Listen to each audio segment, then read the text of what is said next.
The prisons are full of the wrong people. Look closely at what I am saying to you. The jails, the cages, the iron bars, they are filled with the symptoms of a sick society, not the causes. The real criminals sit in palaces. The real criminals sit in parliament houses wearing expensive clothes, surrounded by armies, writing laws for others to obey. The real criminals are not the ones stealing a loaf of bread because their stomach is screaming with hunger.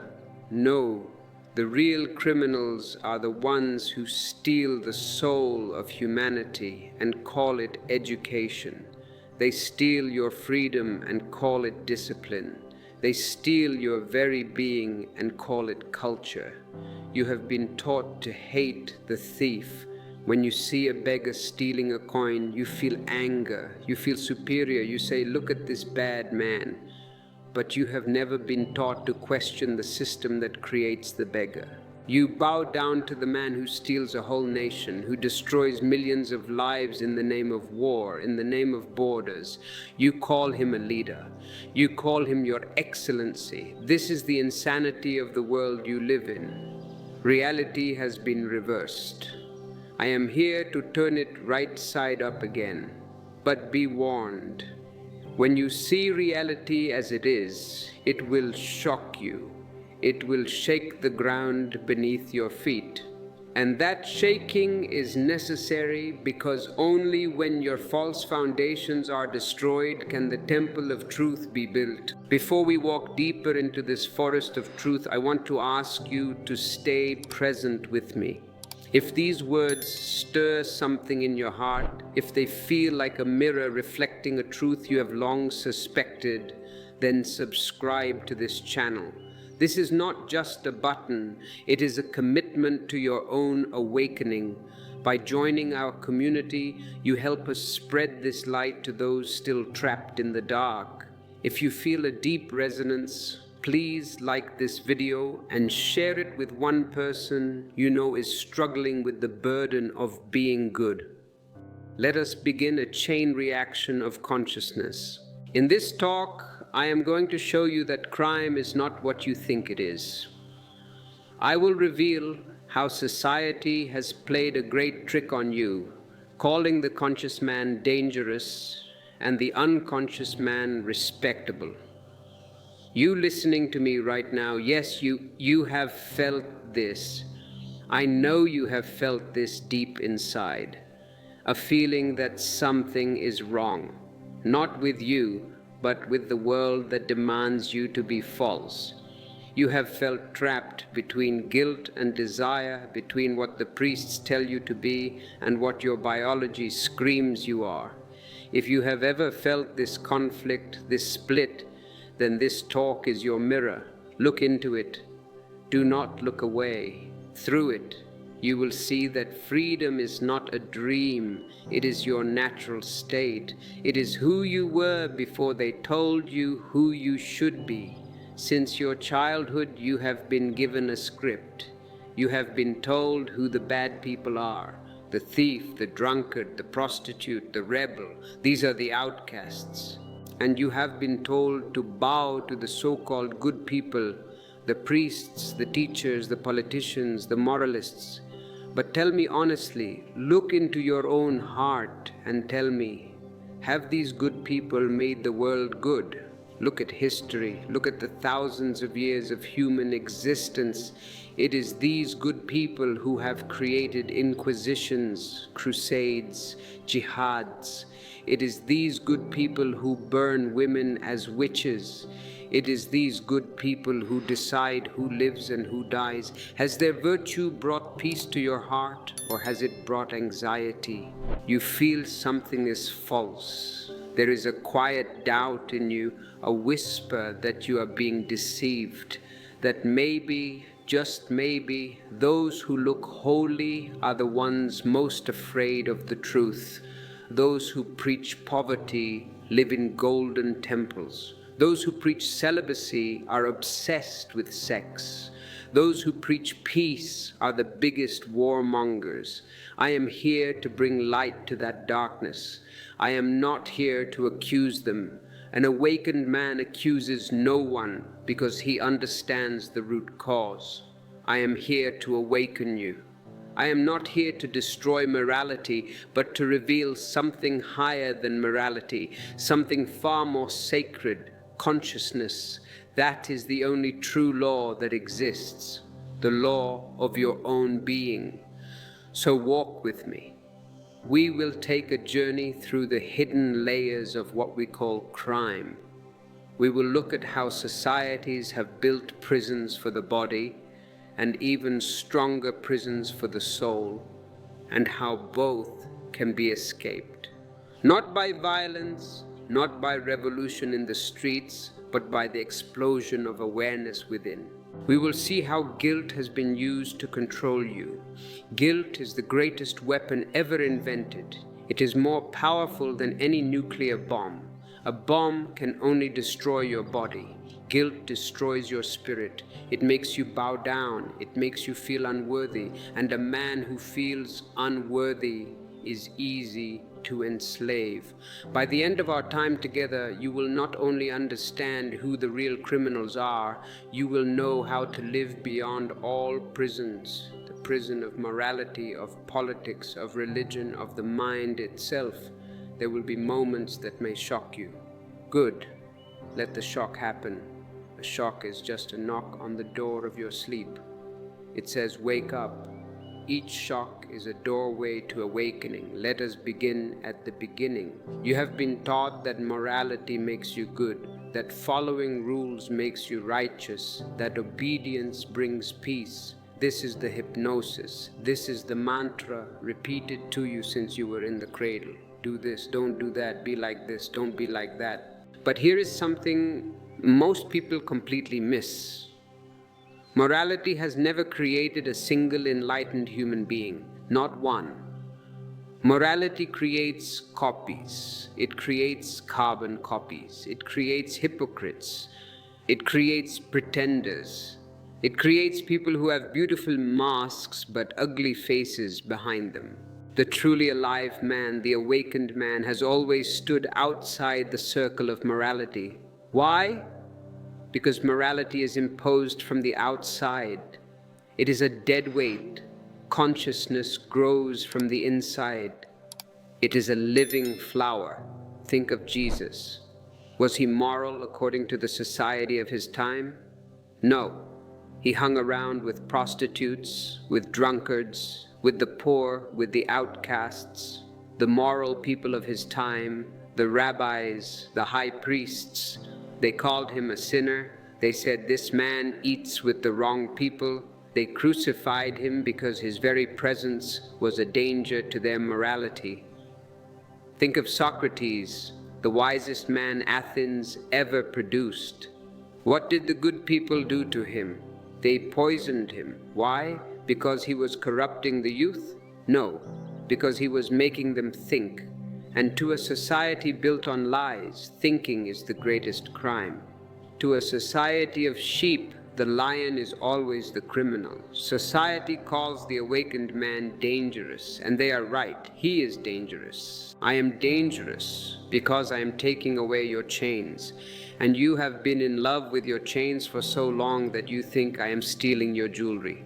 Morality is a beautiful word, but behind it hides the oldest trick in human history. The priests and politicians discovered long ago that chains of iron are too expensive. They are visible. The slave can see them, and if he sees them, one day he will try to break them. So they invented invisible chains. They invented conscience, not real conscience, but the fake voice they planted in your head. They discovered that if you can make a man feel guilty, you no longer need to imprison his body. He will become his own jailer. He will carry the cage inside him. He will police himself. Have you noticed this? You are alone in your room. Nobody is watching, yet you are afraid to be yourself. Who is watching? The ghost of your father, the ghost of your priest, the ghost of your teacher. They are all there sitting in your head, judging you. Don't touch your body. That is sin. Don't laugh too loud. That is rude. Don't ask questions. That is rebellion. You carry a whole parliament inside your head and you think you are free. You are a walking prison. This is how morality works. It teaches you to hate your natural self. It teaches you to hate your joy. Your spontaneity is crushed. Your love is regulated. And then it calls this hatred virtue. It is a sickness. If you are listening to this and you feel that burden in your chest, that heaviness of always trying to be good but never feeling good, I want you to take a moment. Pause. Take a deep breath and ask yourself, who is living my life? Is it me, or is it the fear of what others will say? If you are brave enough to ask this, you are ready for the truth. The moral man does not follow truth. He follows commandments. He does not live with consciousness. He lives with calculation. He is a businessman. Even in his prayers, he is doing business. He goes to the temple and says, God, I have been good. I have followed the rules. Now give me a reward. Give me a place in heaven. He is bargaining. His goodness is just a currency to buy a ticket to paradise. And he is afraid. If I do this wrong, will I be punished in hell? His life is trembling between greed for heaven and fear of hell. How can love flower in such a soil? Fear can never give birth to love. Fear can never give birth to compassion. Fear only creates more fear. A conscious man, on the other hand, acts from a different center. He does not look at a book to find out what is right or wrong. He does not ask the priest. He simply listens to his heart. He turns his gaze inward. And when you truly listen to your heart, not the noise of your mind, but the silence of your heart, you cannot harm another being. It is impossible. Why is it impossible? Because in that silence, you see that the other is not other. You see yourself in everyone. You see that the life pulsing in you is the same life pulsing in the tree, in the animal, in your neighbor, even in your enemy. When you see yourself in everyone, how can you steal? You would be stealing from yourself. How can you lie? You would be lying to yourself. Morality divides. It says, I am good, you are bad. It creates an ego trip. I am a saint, look at me, I fast, I pray, I follow the rules. The moral man is filled with ego. That is why the so-called saints are so heavy, so serious, they cannot laugh. Their faces look like they have been drinking vinegar. They are carrying a heavy burden of their own goodness. Awareness unites. Awareness says we are one. Morality judges. Awareness understands. Morality says obey. Awareness says wake up. Have you noticed how every moral society ends up producing the same ugliness it condemns? Look at the Victorian era. So moral, they covered the legs of tables because legs were considered sexual. And yet, underneath that strict morality was the greatest perversion, the greatest pornography, the greatest repression. And the more you repress, the more corruption grows underground. This is a psychological law. Whatever you deny, whatever you push into the basement of your mind gains power. It becomes a monster. If you condemn sex, your mind will become obsessed with sex. You will dream about it. You will hallucinate about it. If you glorify poverty, the mind becomes greedy. Morality creates the very sins it pretends to fight because repression is the mother of all perversion. That is why I say the moral man is dangerous. He is sitting on a volcano. He looks calm on the surface, but underneath the lava is boiling, and any day it will explode. And when a good man explodes, he does things that even a criminal would be ashamed of. If you wish to explore these depths further and support the work we are doing to liberate the human spirit, consider using the Super Thanks feature below the video. Your contributions allow us to continue producing these high-quality guides for the soul. For those who want to study my philosophy more deeply, we have prepared exclusive ebooks available in the link in the description. Your support is the fuel for this revolution of consciousness. When a child is born, look at him. Look into the eyes of a newborn baby. He knows nothing of morality. He knows nothing of your Bible, your Gita, your Quran. Is he evil? No, he is pure. He is innocent. He is uncorrupted. He simply is. He is a part of existence flowing with it. Then the work of society begins. The parents, the teachers, the priests, they all rush to the cradle. They are afraid of this innocence. It is too wild. It is too free. So they begin to prune him. They begin to cut him. This is good, that is bad. Don't touch that. Sit like this, be like that. They carve the child into a shape that suits their idea of order. They kill the human and create a citizen. By the time he becomes an adult, he has forgotten who he really is. He has become a shadow of someone else's expectations. He has become a puppet, and yet he walks proudly thinking he is moral. He thinks he is a respectable member of society. He does not know he is dead. He died long ago. That is why I call morality the ugliest crime, because it kills the soul in the name of virtue. It replaces your living intelligence with dead commandments. It makes you afraid of life itself. Have you ever seen a truly moral man laugh? I mean a deep belly laugh that shakes his whole being.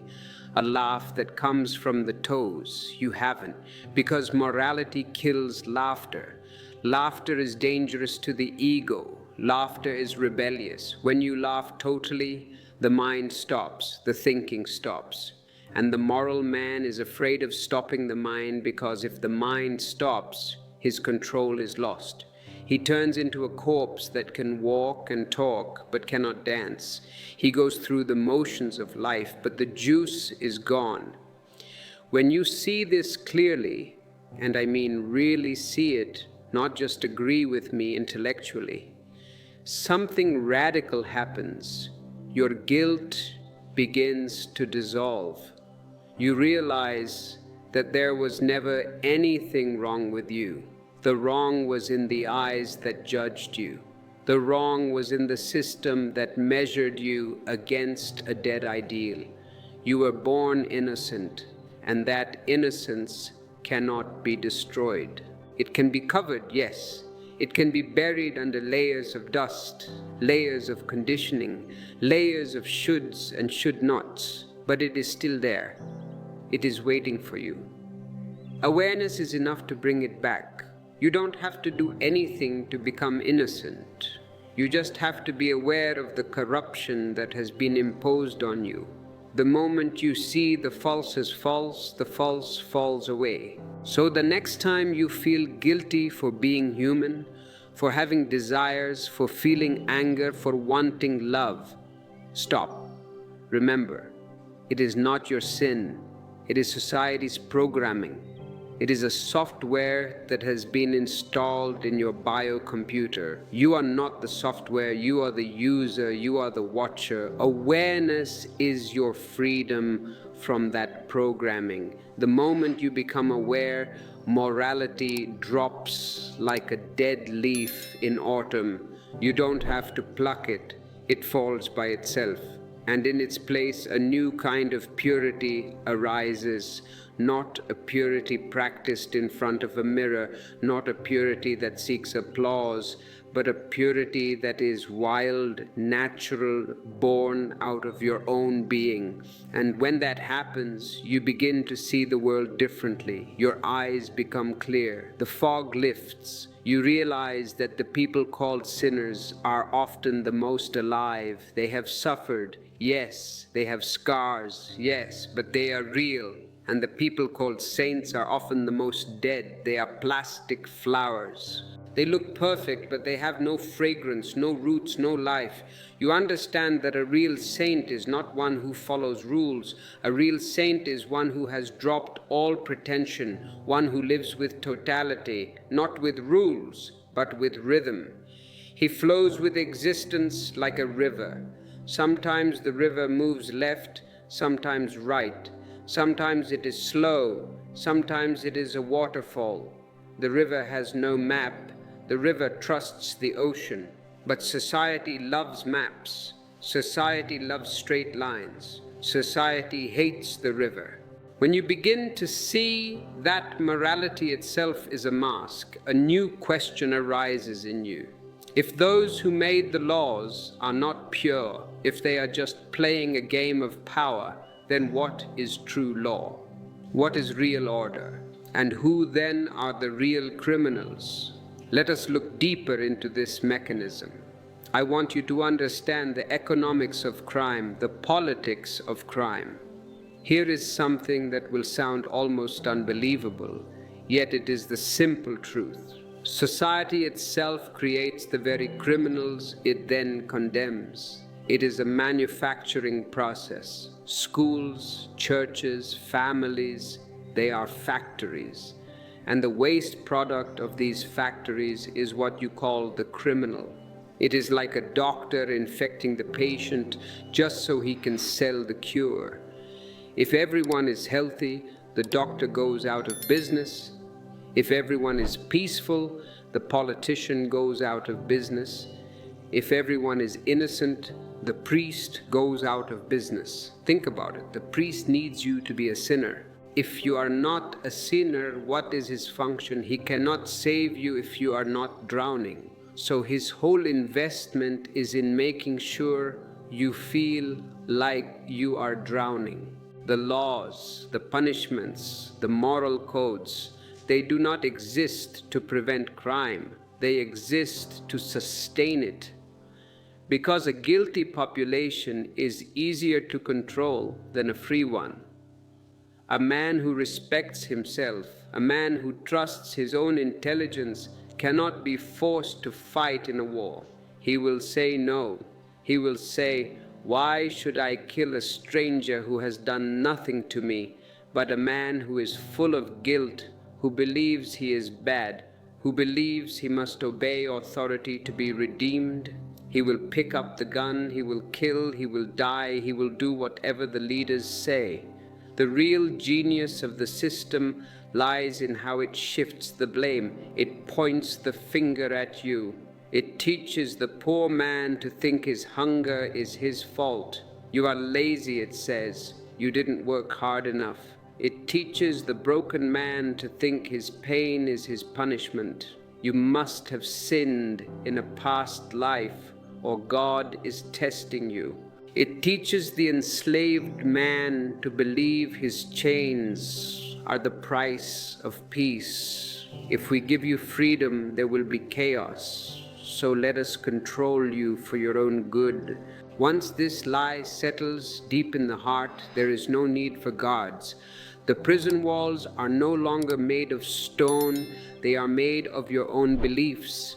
People start policing themselves, people start policing each other. If you see someone dancing in the street, you get uncomfortable. You say he is crazy. Why? Because he is free, and his freedom reminds you of your slavery. You want to stop him because his dance is an insult to your chains. Look around, open your eyes.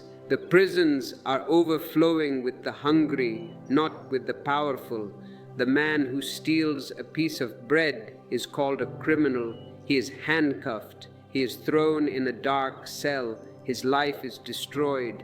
But the man who steals an entire country, the man who exploits the resources of a continent, the man who plays with the economy and leaves millions jobless, he is called a leader. He is given a Nobel Prize. He is on the cover of magazines. Do you see the absurdity? Do you see the madness? The one who breaks into your home at night will be arrested by the one who breaks into your soul through fear every day. The policeman, the judge, the magistrate, they are part of the same machinery. And yet you think justice exists. You have this naive belief that the courts are there for justice. No. Justice is a mask that hides privilege. Justice is a net that catches the small fish and lets the big sharks pass through. Crime, as you have been taught to see it, is just the shadow of an unjust world. It is the reflection in the mirror. You cannot break the mirror and expect the reflection to disappear. You have to change the face in front of the mirror. When greed is rewarded and compassion punished, how can honesty survive? Look at your educational system. It teaches competition. It teaches you to fight your neighbor. It teaches you that to succeed, you must climb over the heads of others. It says, be number one. But everyone cannot be number one. If there is a number one, there must be a number 2, a number 10, a number 1 million, and the number 1 million feels like a failure. He feels angry, he feels cheated, and out of that anger, out of that feeling of worthlessness, crime is born. When the world worships success above all else, what chance does truth have?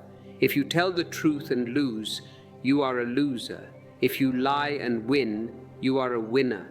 The world worships the winner. It doesn't care how he won. It doesn't ask if he cheated, if he exploited, if he killed. It only looks at the trophy in his hand. The poor man who steals has not failed society. Society has failed him. Poverty itself is a form of violence. To deprive a man of food, of education, of dignity, that is the slowest murder there is. It kills the spirit day by day. The system commits this murder daily and calls it the economy. The rich hoard mountains of wealth they will never use. They cannot eat gold. They cannot wear 1,000 suits at once. But they hoard it because wealth gives them power. It gives them an ego boost. And yet the beggar is blamed for being lazy. Tell me, who is the real thief? The one who takes a loaf of bread to survive, to quiet the screaming stomach of his child, or the one who takes the earth itself and calls it property?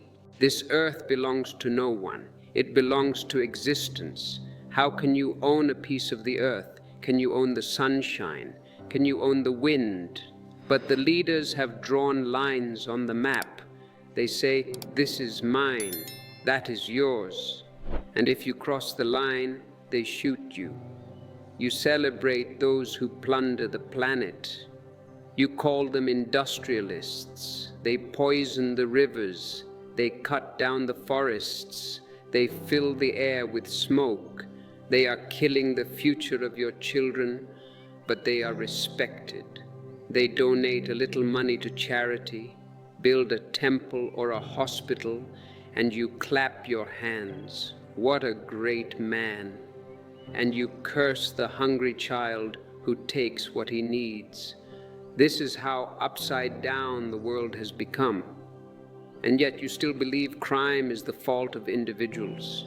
You never see that every thief, every addict, every prostitute is carrying the burden of society's sickness.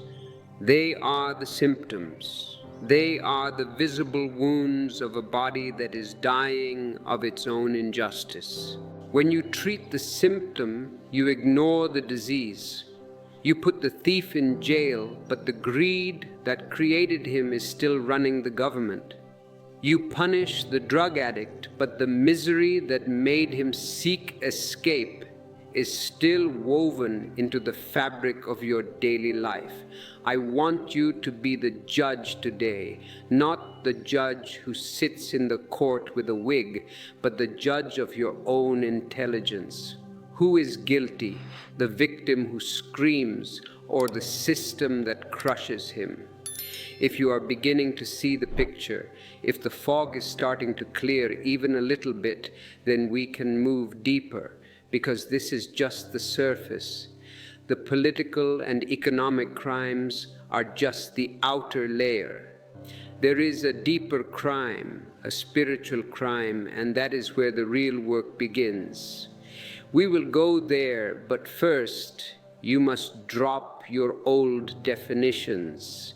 You must be ready to look at the leaders and see the criminals, and look at the criminals and see the victims. Are you ready to turn the world right side up?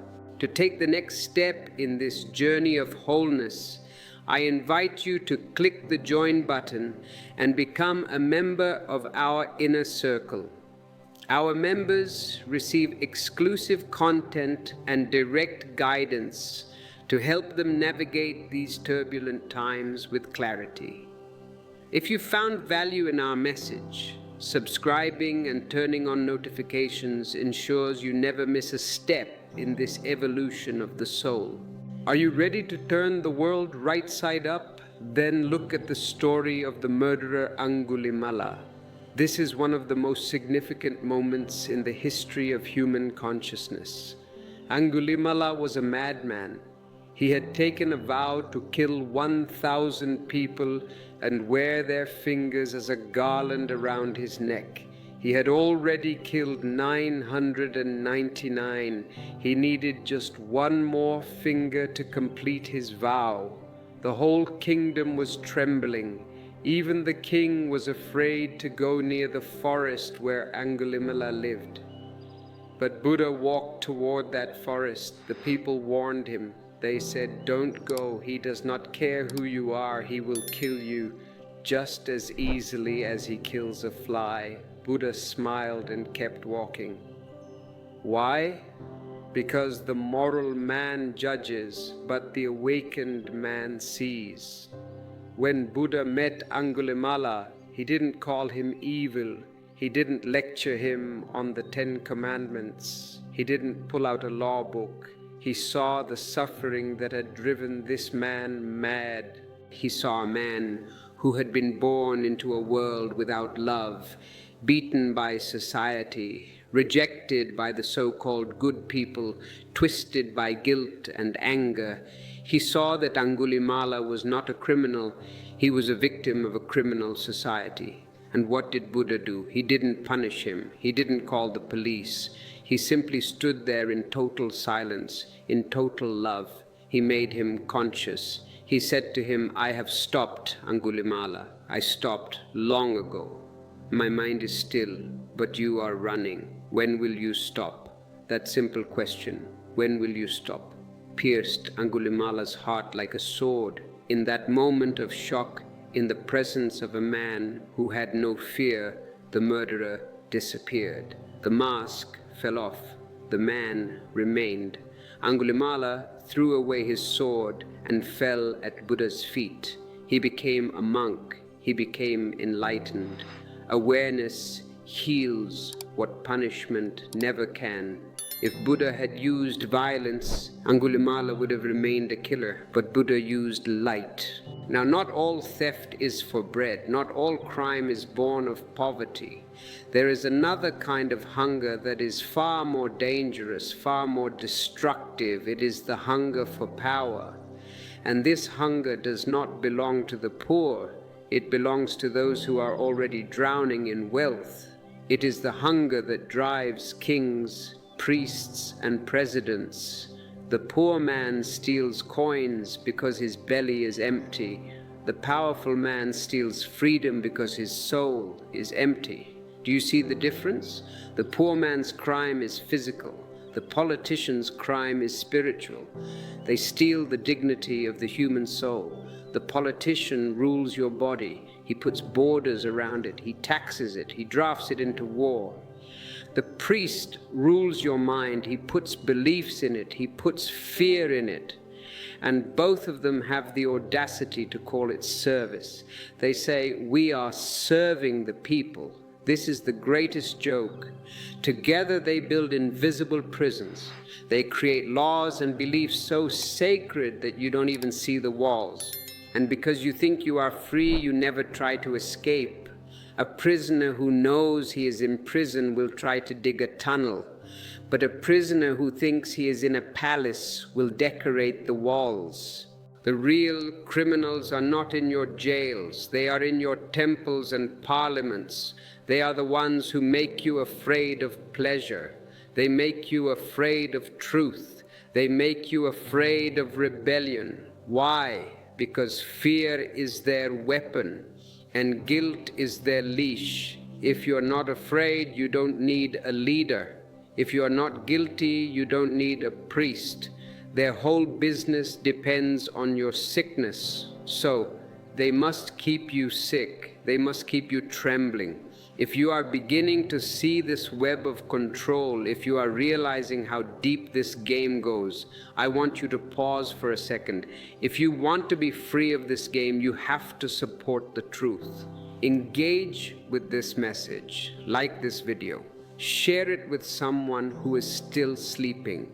Help me wake them up. Let us create a chain reaction of awareness. They whisper into your ear that obedience is virtue and doubt is sin. Don't doubt, they say, just have faith. But I tell you, a mind that never doubts can never wake up. Doubt is the beginning of intelligence. Doubt means you are looking, you are searching, you are alive. Faith, blind faith, is just a comfortable sleep. They tell you to worship words written centuries ago and ignore the living truth beating in your own heart. That is the greatest theft of all, stealing a man's ability to trust his own intelligence. They clip you, they cut off your wings, and then blame you for not being able to fly. And they have done it so successfully that you now guard your own chains. You fear anyone who tries to unlock them. If someone comes and says, "You are free," you get angry. You say, "How dare you? My chains are made of gold. My chains were given to me by my ancestors." You see, the tyrant outside can only survive if there is a tyrant inside. The dictator in the palace needs the policeman in your mind. That inner voice that says, "You must not question, you must not disobey, be a good boy, be a nice girl," that voice, listen to it carefully. Is it your voice? No, it is the voice of your mother, your father, your schoolmaster, your priest. It is a recording, it is not your conscience. People are very confused about this. They think that little voice in their head is their conscience. It is not. It is your conditioning. Conscience is alive, fluid, spontaneous. It changes with the moment. It responds to the reality of now. Conditioning is mechanical, repetitive, dead. It always gives the same answer. If you ask a Christian conscience, it gives a Christian answer.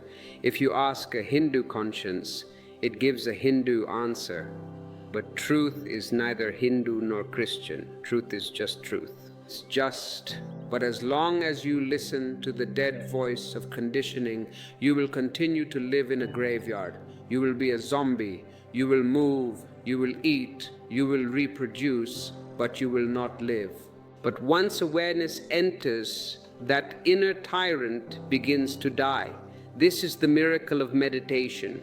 You don't have to fight the voice. You just have to watch it. You just have to see, this is not me. This is just a tape playing. The moment you see it as a tape, the connection is broken. You stop being ruled. You start being. Let me tell you this and remember it well. Disobedience born of awareness is not sin. It is sacred. When you say no to a corrupt world out of clarity, not out of anger, you become a light in the darkness. There is a difference between reaction and rebellion. Reaction comes from anger. It is political. You hate the government, so you burn the flag. That is reaction. It binds you to the very thing you hate. But rebellion comes from understanding. You see the falseness and you simply step out of it. You don't fight it, you transcend it.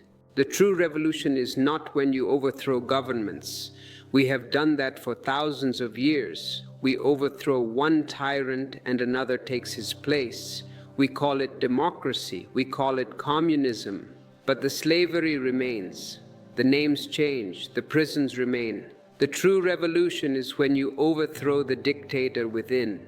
It is not when you destroy temples, but when you stop kneeling to lies. That is the only rebellion that changes everything, the rebellion of consciousness. And when you see this, when you see how society manufactures criminals to keep itself alive, you can no longer condemn the so-called sinner. Your heart opens.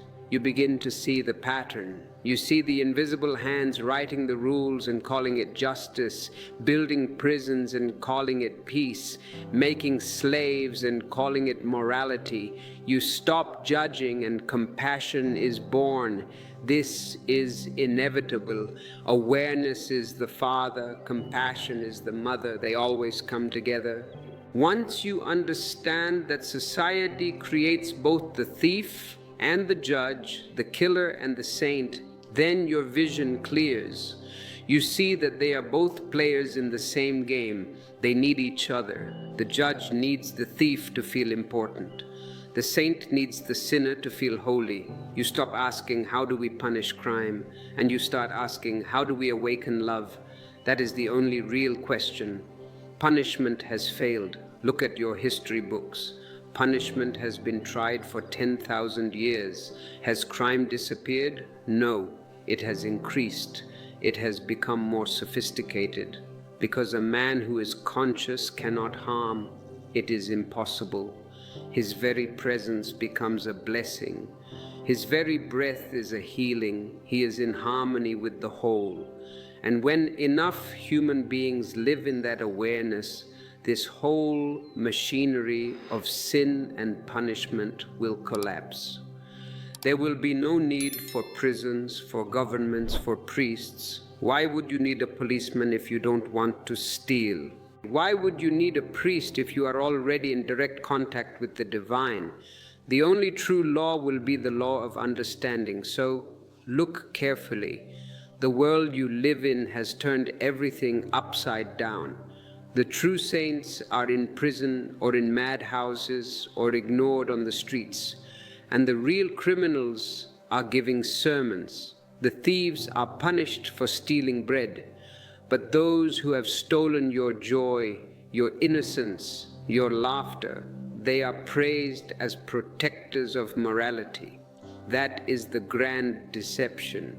Once you see it clearly, you step out of it. You simply drop the game. You no longer belong to their madness. You belong to consciousness itself. And now, as we go deeper, as the layers of the onion are peeled away, a new and more profound question begins to rise within you.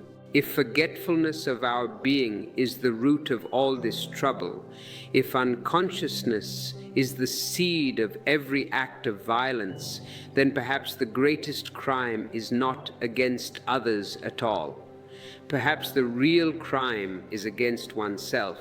This is the turning point. Stop looking at the world for a moment and look at yourself. The greatest crime does not happen in the marketplace or the battlefield.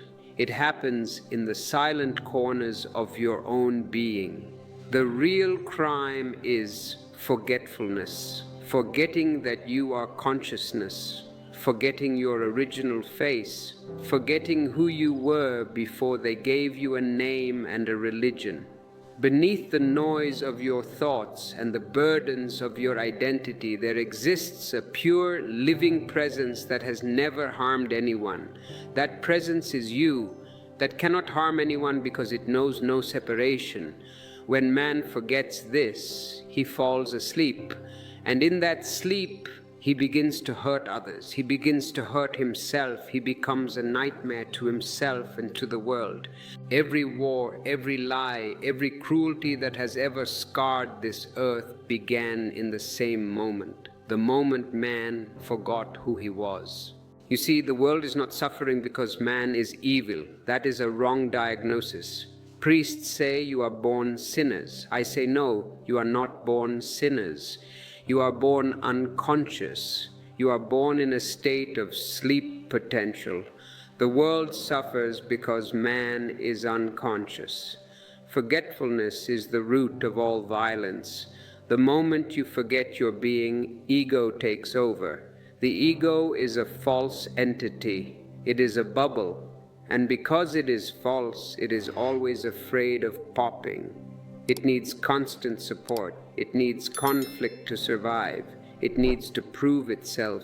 It needs to dominate. It needs to win. The ego cannot exist in peace. Have you noticed when you are peaceful, the I disappears? When you are angry, the I becomes very strong. So the ego loves war. Peace feels like death to the ego. So it creates comparison, competition, jealousy, war, and it does this beautifully. It is very cunning. It wraps its madness in noble words. It calls hatred patriotism. I am killing for my country. It calls greed ambition. I am building a future for my family. It calls revenge justice. This is the cleverness of forgetfulness. It makes you believe your sickness is your strength. Remember the story of Adam's fall from paradise. It is one of the most misunderstood stories in the world. The priests have used it to make you feel guilty. They say Adam sinned by disobeying God. I say to you, it is not a story about sin. It is a story about sleep. It is a story about the loss of awareness. The fruit of the tree of knowledge represents the birth of the mind, the birth of distinction, the birth of duality. The moment Adam ate the fruit, he began to think. He began to label, this is good, this is bad. I am naked, I should be ashamed. Before that, he was naked and he was not ashamed. He was like an animal, like a tree, unconscious but in harmony.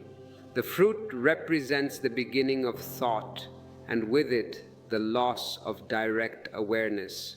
Man became divided, thinker and thought, observer and observed, self and other. And from that division, paradise was lost. But listen closely, because this is the good news. The garden still exists. It was never destroyed. God did not burn it down. It was only forgotten. You have just closed your eyes to it. The moment you awaken, paradise returns, not somewhere above the clouds, not after you die. I am not selling you a post-dated check. I am telling you about cash here and now, right here in the freshness of this moment. But this forgetfulness, it is sticky. It doesn't come all at once. It happens slowly through layers. First, you forget silence. The world becomes noisy and you get used to the noise. Then you forget wonder. You stop looking at the stars. You stop looking at the flower. You just walk past them. Then you forget love. Eventually, you forget that you ever forgot. That is the final stage of the coma. You think this miserable life, this life of anxiety and stress, is normal. You think it is the only way to be. You begin to live entirely in the world of noise, the mind's endless commentary, society's endless demands. You become a cog in the machine, and because everyone around you is also asleep, it starts to look normal. If everyone is walking on their hands and you walk on your legs, they will call you crazy. They will send you to a psychiatrist. Why are you walking upside down? They will ask. In a madhouse, the sane man is the anomaly. You learn to call your prison freedom and your madness sanity. Have you ever watched a child play? I mean, really watched that total absorption. He is lost in the play. He is not worrying about the future. He is not regretting the past. He is not trying to be the best player in the world. He is just playing. That laughter that comes from nowhere, that is what real awareness looks like. The child isn't moral, he isn't virtuous, He isn't wise in the way of books. He is simply present. But as he grows, we jump on him. We say, stop playing, time to learn. We begin to educate him, to fill him with knowledge. We dump mountains of information on his little head, geography, history, mathematics, religion, and in doing so, we take away his knowing. There is a difference between knowledge and knowing. Knowledge is borrowed, knowing is yours. Knowledge is dead, knowing is alive. We tell him who he should be, what he should want, what he should fear, be a doctor, be an engineer, make money, buy a big house. We condition him to run the race, and by the time he becomes an adult, he has forgotten the taste of presence. He has forgotten how to just sit and look at the sky. If he sits and does nothing, he feels guilty. I am wasting time, he says. Time is money. What a stupid idea. Time is not money, time is life. You can print money, but you cannot print time. He has learned to function, to achieve, to compete, but he has forgotten how to live. He is a successful failure. He has everything, but he has nothing because he has lost himself. And this loss, it poisons everything, even the most sacred things, even love. When you forget yourself, even love becomes contaminated. Look at your relationships. Be honest. Are they based on freedom or are they based on need? You start loving as a need, as a trade, as a demand. You say, I love you, it sounds beautiful, it is the most beautiful poetry, but inside, if you decode it, you are really saying, I need you to complete me. I am empty, fill me. I am lonely, be my distraction. I am afraid, hold my hand. You are using the other person. You are reducing a living human being to a utility, a drug. And when they don't fulfill your need, you hate them. The love turns to hate in a second. Why? Because it was never love. It was a business deal. I scratch your back, you scratch mine. And when you stop scratching, the contract is broken.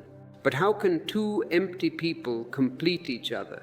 Two beggars cannot make an emperor. They can only collide. They can only wound each other and call it intimacy. That is why relationships become prisons. You are the jailer of your wife. She is the jailer of you. You are watching each other. Where are you going? Who are you talking to? Why are you smiling at that person? Possessiveness, jealousy, domination. These are the walls of the relationship prison, and they are built by unconscious minds. And yet there is another possibility, a possibility that opens up only when you wake up. When a conscious man loves, his love has no condition, no purpose, no fear. He does not love you because he needs something from you. He is already full, he is overflowing. It flows naturally the way a flower gives fragrance. The flower does not ask, who is smelling me? Is he a good man or a bad man? Is he rich or poor? No, the flower just gives. Even if nobody passes by, the flower still gives its fragrance to the wind. He doesn't love because it's good to love. He loves because he can't help it. It is his nature. He is love. But to reach this state, you have to stop running. You have to stop chasing the shadows on the wall. The more man forgets himself, the more laws he creates. The more unconscious he becomes, the more rules he needs to control his own chaos. Look at your law books. They are growing thicker every year. Thousands of new laws. Why? Because man is becoming more and more lawless inside. So we need more and more handcuffs outside. Awareness doesn't need rules. It's its own law. Just as a lamp doesn't need to be told to shine, consciousness doesn't need to be told to be kind. You don't have to give a commandment to the sun, please rise at 6 a.m. It rises. It is its nature, its very nature is compassion. That's why I say the only real justice is awareness. If you feel the call of the wild, of the truth that lies beyond these social cages, I encourage you to share your journey in the comments below. Use the phrase, "I choose awareness," to signal your presence to others who are waking up. We read every comment, and your voice helps strengthen the collective field of consciousness we are building here. If you wish to sustain this platform of truth, please consider a contribution through Super Thanks or joining as a member. Every bit of support helps us keep these teachings free from the control of those who wish to keep you asleep. Punishment never transforms, only light does. When you bring light into a dark room, the darkness doesn't argue, it doesn't fight, it doesn't say, "I have been here for 1,000 years, I am not leaving." No. The moment the light enters, the darkness is gone, it disappears. But society keeps you distracted for this very reason. It fears your awakening. If you wake up, you become unmanageable, you become unpredictable. A machine is predictable, a man is not. It keeps you busy with endless goals, desires, fears, politics, entertainment. Look at your television, your internet. It is a constant bombardment of distraction. Buy this, fear this, hate this, watch this. Anything that can keep you running in circles, anything to keep you from sitting still. Because the moment you stop, you begin to remember. And when you remember, you can no longer be controlled. You can no longer be used. You become an individual. And society hates individuals. Society wants a herd. That's why meditation is the most revolutionary act in existence. It is not just a relaxation technique. It is not just for lowering your blood pressure. It is an act of rebellion. It is declaring independence from the unconscious mind. Sitting silently, doing nothing, you begin to undo centuries of conditioning. You begin to taste the fragrance of your own being. You begin to hear the song that has been drowned out by the noise of the marketplace. You ask me, how can one live with awareness in such a corrupt world? It is a valid question. The world is corrupt, it is violent, it is insane. I tell you, that's the only way to live in it without becoming corrupt yourself. If you are not aware, the world will swallow you. The world will make you like itself. Awareness doesn't mean escaping the world. I am not telling you to run away to the Himalayas and sit in a cave. That is cowardice. That is fear. It means seeing it clearly, walking through it without letting its madness infect you. Be in the world, but not of the world. Like a lotus flower, it grows in the mud, but the mud does not touch it. It remains pure. When you walk through a garden full of thorns with awareness, you don't get wounded. You move gracefully. You watch your step. Awareness turns even pain into insight, even darkness into depth. If you are aware, suffering becomes a teacher. It deepens you. It destroys your ego. Forgetfulness is like dust covering a mirror. The mirror is not broken. The mirror doesn't stop reflecting. It's just hidden. The light is still there waiting.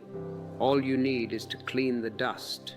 And how do you clean the dust? Not by fighting it. Don't fight the darkness. You cannot fight darkness with a sword. You cannot fight darkness with boxing gloves. Bring a candle. That is all. Don't fight your ego. Many people make this mistake. They start fighting their ego. I must kill my ego. Who is saying this? It is the ego. The ego is saying, I am so humble, I will kill the ego. It is a trick. Just become more aware of it. Watch it, laugh at it, and slowly the fog clears. The real criminals are not those who break the law. They are those who have forgotten their consciousness. They move through life asleep, and in their sleep they create pain. They create injustice. They create religions that divide, governments that kill, economies that exploit. But even they, listen to me, even the worst criminals, the tyrants, the murderers, even they are not beyond redemption, because deep down their light too is only covered, not gone. They are not evil. They are just deeply, deeply asleep. They are in a nightmare. So remember this: every act of cruelty, every lie, every betrayal begins in the same place, the moment a man forgets himself. And every act of kindness, every spark of genius, every glimpse of love begins the moment he remembers.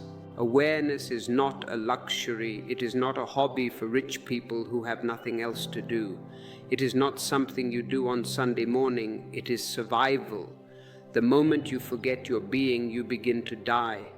Not the physical death that will happen anyway. I'm talking about the slow death of meaning, the death of joy, the death of the song in your heart.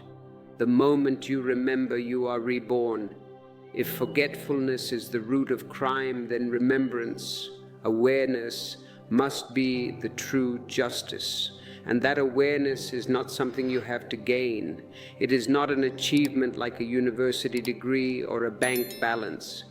It is something you have to uncover. It is already there, just beneath the noise, waiting. It has been waiting for you for lifetimes, and once it awakens, everything changes. The thief disappears, but the man remains. The sinner dissolves, but the soul shines. And now the question arises, and it is a dangerous question, perhaps the most dangerous question a human being can ask. If awareness alone can free us, if remembrance is the true law, then what does it mean to rebel? What does it mean to live in a world that still sleeps while you are awake? Let us explore that. Because the awakened man is not against the world. He simply lives in it with open eyes. The moment you awaken to your own consciousness, a strange thing begins to happen. You can no longer fit into the patterns that once felt normal. The clothes of society no longer fit you. The games of society no longer amuse you. You begin to see that everything around you is based on sleep. You look at people, your friends, your family, your colleagues, and you see they are walking and talking and loving and fighting without ever truly being there. They are sleepwalking, they are dreaming, they are alive. You feel like a man who has woken up in the middle of a dream that everyone else still believes is real. And in that moment, true rebellion is born, not the rebellion of anger or politics, not the rebellion of the communist or the anarchist who wants to burn down the parliament. That is a childish rebellion. It is reaction. I am speaking of the rebellion of awareness. The true rebel does not fight society with hatred. He transcends it through understanding. He has nothing to destroy because he sees that destruction already rules the world of the unconscious. Why add more destruction to a world that is already destroying itself? His revolution is not in the streets, it is in his soul. To change the world, first you must free yourself from it. And this sounds easier than it is. It sounds very simple. I will just be free. But do you know what the world is? The world is not just outside. The world is inside you. Its rules, its voices, its judgments have become your inner structure. Even when you sit in silence, the world is speaking through you. You sit to meditate and suddenly the market opens in your head. The stock market, the vegetable market, the relationship market. Voices from 30 years ago start chattering. You are not good enough. You should be working. What will people think? You may leave your country. You may leave your religion. You may leave your family. You can run to the Himalayas and sit in a cave, but you cannot escape the echoes of their conditioning. You will carry your family in your head. You will carry your priest in your backpack. Not until you see them clearly, not until you expose them to the light. That is why I say meditation is the only true rebellion. It is the quiet fire that burns away the chains of habit and fear. It's not about escaping the marketplace. It is about finding stillness in the middle of it. If you can be silent in the middle of a screaming crowd, that is mastery. If you can be alone in the middle of a party, that is freedom. People think rebellion means shouting slogans, burning systems, fighting authority. But that kind of rebellion only replaces one prison with another. You overthrow the Tsar, you get Stalin. You overthrow the capitalist, you get the commissar. The name of the jailer changes, but the jail remains. The rebel I speak of is not interested in conquering. He is interested in understanding. He has no ideology. He has no political dream. He has no desire to convert anyone. He simply refuses to live in lies. He says, I will not participate in your madness. You can continue, but without me. And because he lives in truth, his very existence becomes a revolution. He doesn't have to shout. His silence disturbs the noise of the world. His laughter exposes the seriousness of the false. His love makes fear tremble. You may ask, how can silence be rebellion? How can just sitting there doing nothing be dangerous? But I tell you, silence is dangerous to the unconscious mind because it cannot be manipulated. A silent man cannot be controlled. You cannot sell him things he doesn't need. You cannot make him vote for a war he doesn't believe in. You cannot make him afraid of a hell that doesn't exist. He doesn't react, he responds. There is a great difference. Reaction is mechanical. Someone insults you, you get angry. That is a mechanism. You push the button, the machine starts. The other person is the master. You are the slave. He pushes your button and you dance. Response is conscious. Someone insults you and you look at him. You see his anger, you see his pain, you see his stupidity, and you decide. Maybe you laugh, maybe you say, you are right. Maybe you stay silent, but the button has been removed. When you are silent, no one can push your buttons because the buttons have been removed. The world feeds on reaction. The media feeds on your reaction. The politicians feed on your reaction. They want you angry.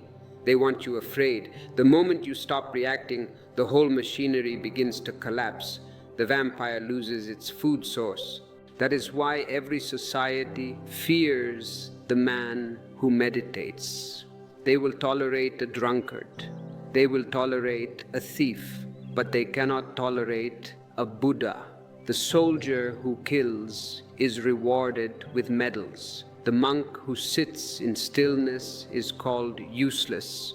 They ask, what is he producing? What is his contribution to the economy? They don't know that he is contributing the most valuable thing of all, sanity. Yet it is the monk who holds the real power, the power to see through illusion. Let me tell you a story that cuts to the very heart of this matter. There was once a Zen monk who lived in a small hut outside a village. He owned nothing but the clothes on his back and a simple wooden bow. One day a thief broke into a house in the village and stole some gold. The villagers were furious. They were looking for a scapegoat. They saw the monk walking nearby and they decided in their blindness that he was the thief. They dragged him to the magistrate shouting, "He stole from us. He is a fraud. Look at him pretending to be holy." The monk stood there smiling. He was holding the very object he was accused of stealing. The villagers had shoved it into his hands to frame him. The crowd was screaming, spitting, throwing stones. When the judge asked him, "What do you have to say for yourself? Did you steal this?" The monk bowed deeply and said, "Yes, I took it because I thought you would be happier if I did." The court went silent. The people were confused. They thought he was mocking them. "Is he crazy?" they whispered. "Why is he admitting it so easily?" They wanted a fight. They wanted him to deny it so they could prove him wrong. They wanted drama. But the judge, who was a little wiser than the mob, looked into the monk's eyes. He saw no fear. He saw no guilt. He saw a pool of infinite silence. He saw his meaning. The monk wasn't defending himself because he had no self to defend. He was free, even in accusation. He had nothing to protect, nothing to hide, nothing to lose. If they put him in jail, he would meditate in jail. If they released him, he would meditate under a tree. His freedom did not depend on their verdict. His freedom was inner. That's what real rebellion looks like. Not defiance, but freedom. Defiance is just the other side of obedience. The obedient man says yes when he wants to say no. The defiant man says no even when he wants to say yes, just to be difficult. Both are bound by the authority. The free man acts from his own center. When you begin to live like this, society will misunderstand you. Take this as a guarantee. If they understood you, you would be one of them. The fact that they misunderstand you is the proof that you are waking up. It always misunderstands the free soul. It called Jesus a blasphemer. Why? Because he said, "I and my Father are one." To the Jewish priests, this was the ultimate crime. You are just a carpenter's son. How can you be one with God? They could not see his height. It called Buddha a destroyer of tradition because he said, "Do not believe the Vedas just because they are old. Do not believe the scriptures. Believe only your own experience." He was taking away their crutches, and people love their crutches more than they love their legs. It called Socrates a corrupter of youth because he taught them to question. The world doesn't hate evil as much as it hates awakening. Evil is predictable. Evil is part of the game. But awakening exposes the hypocrisy of its saints. When a real man of truth walks into a room of fake priests, the priests tremble. His light makes their darkness visible. The rebel doesn't seek approval. This is the trap most of you fall into. You want to be free, but you also want to be liked. You want to be yourself, but you also want the neighbors to clap for you. It is impossible. You cannot have both. If you want the neighbors to clap, you must be what they want you to be. You must be a sheep. If you want to be a lion, you must accept that the sheep will be afraid of you. The rebel seeks truth. He lives by his own light, even if it means walking alone. And I tell you, there is a beauty in walking alone. There is a dignity in it. A crowd gives you warmth, but it takes away your soul. Solitude gives you back your soul. And yet, and this is the paradox, the awakened man does not run away from the sleeping world. He does not hate the sleepers. How can you hate someone who is dreaming? You feel compassion. You want to shake them gently. Wake up, the house is on fire. He moves among them like a lamp in the dark. His presence is his message. He doesn't preach. Preaching is violence. Preaching is trying to force your truth on others. He radiates. He shines. If you bring a flower into a room, does the flower preach? Does it say, "Smell me, I am the best flower"? No. It just releases its fragrance. If you have a nose, you smell it. If you have a cold, you don't. That is not the flower's problem.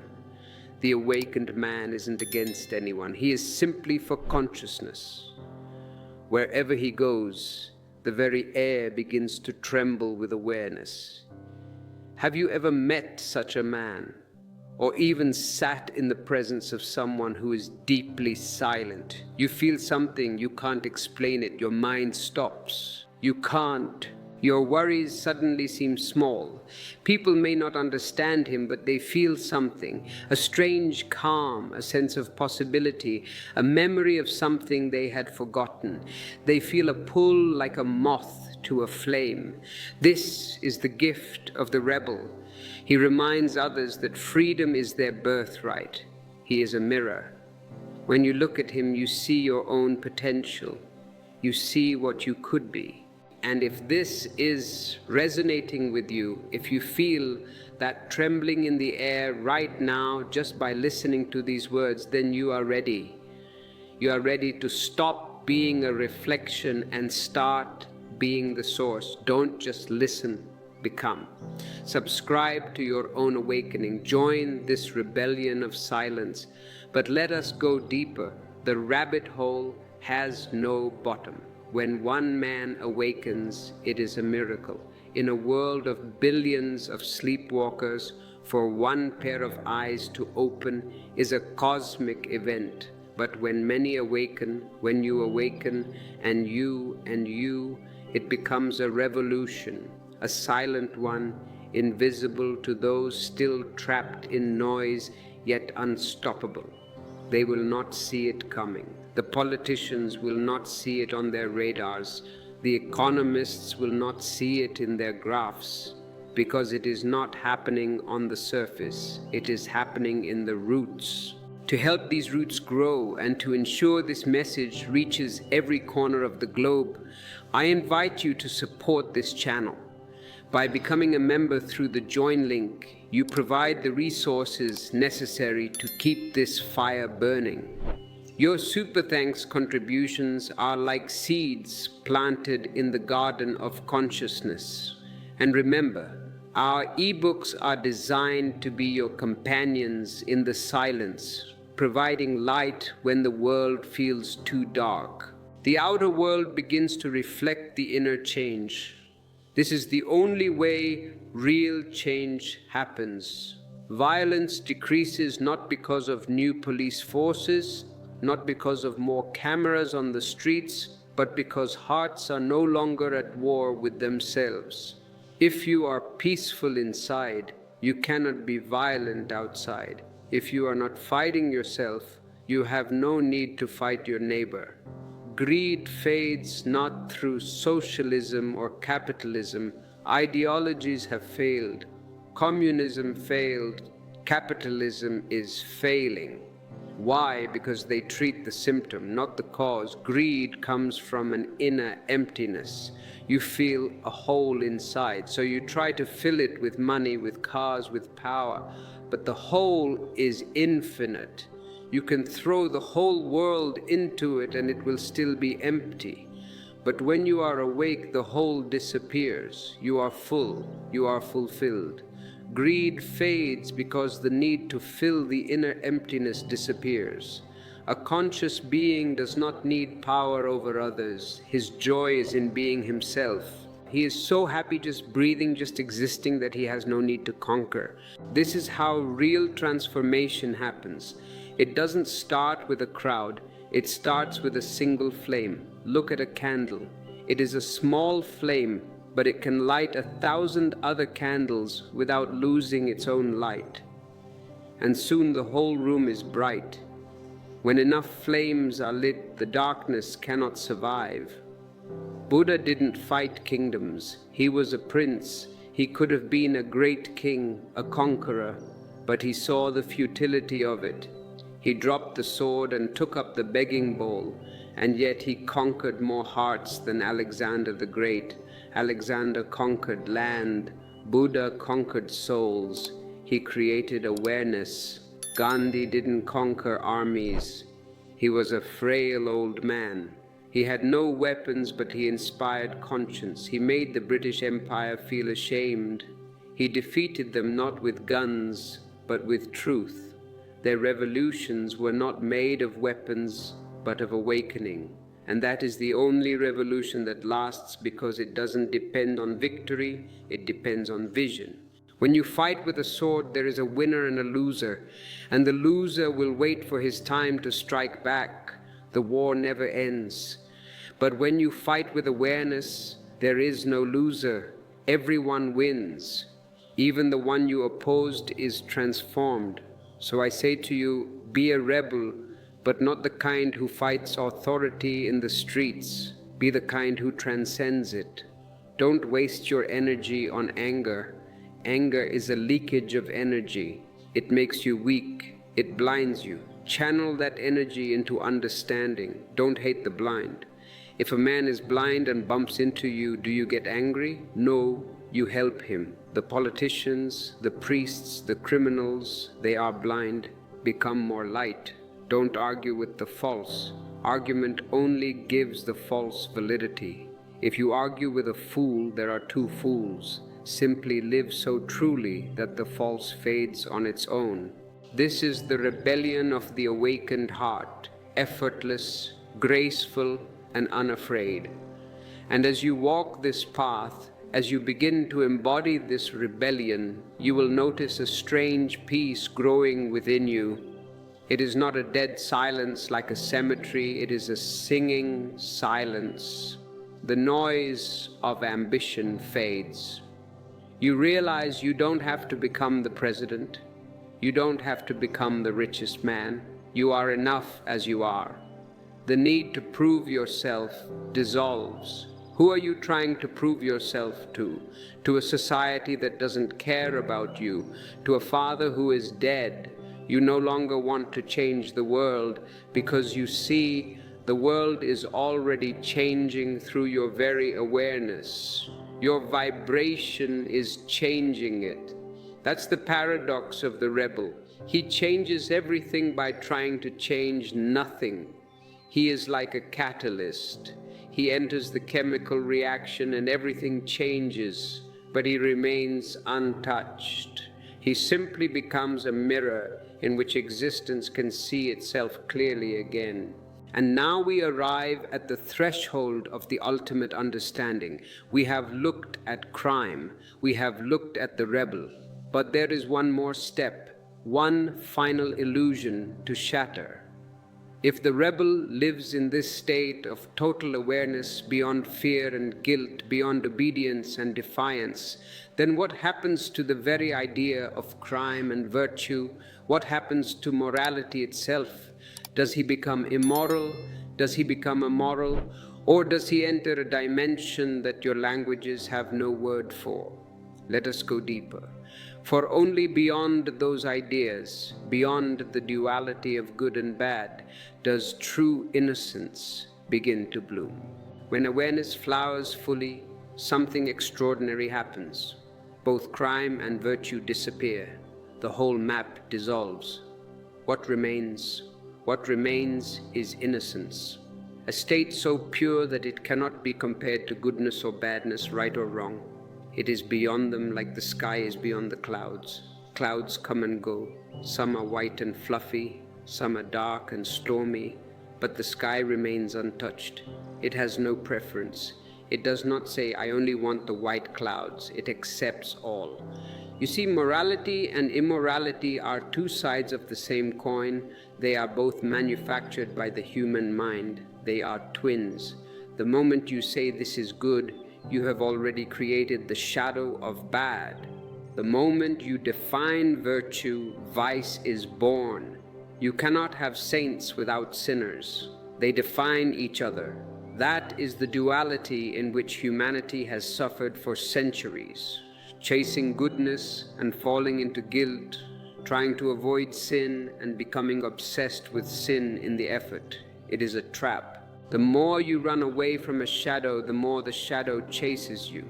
But when consciousness dawns, the entire game collapses. You no longer live by the rules of opposites. You live by the law of being. And this law of being is not written in any constitution. It is not written in the Bible or the Quran. It is written in the very cells of your body, in the very beat of your heart. It is the living intelligence of existence itself. A man who is truly aware cannot harm. I repeat this because it is essential. He cannot harm. Not because he fears punishment, not because he is afraid of the police or hellfire, but because he sees no separation between himself and others. How can you steal from yourself? If you know that the money in your pocket and the money in the other man's pocket belongs to the same existence, theft becomes absurd. It becomes a joke. How can you lie to your own heart? The flower doesn't give fragrance because it should. There is no should in nature. Does the rose wake up in the morning and say, "Oh, I must be a good rose today. I must follow the 10 commandments of roses"? No. It simply blooms. It gives because it cannot help it. Its nature is to give. The sun doesn't shine because someone told it to. It doesn't shine to get a reward. It shines because that is what it is. It is light. Awareness brings you to that same simplicity. Then compassion is not an effort. Love is not a duty. Forgiveness is not a discipline you have to practice with grinding teeth. They are as natural as breathing. This is the great distinction. The moral man acts good. The conscious man is good. Do you feel the difference? Acting good is a strain. It is a performance. You are always on stage. You have to maintain the facade. You have to hide your anger, hide your greed, hide your lust.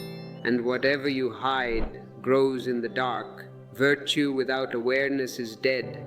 It is like painting light on the walls of a dark room. You can paint the walls yellow, but the room is still dark. You can paint a smile on your face, but your heart is still crying. It may look bright for a moment, but the darkness remains untouched. A so-called virtuous man goes on polishing his image while his heart remains heavy with hypocrisy. He follows commandments. He goes to church every Sunday. He performs rituals. He gives money to the poor, but he makes sure the photographer is there to take a picture. His goodness is a mask worn to hide fear. He is terrified of hell, desperate for heaven. He is a coward, and in that desperation he never lives at all. The moral man obeys because he is afraid to be himself. The conscious man is himself because he is no longer afraid.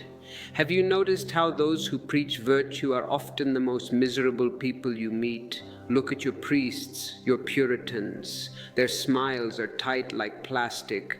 Their eyes are dull. Their laughter is hollow. It doesn't have the ring of truth.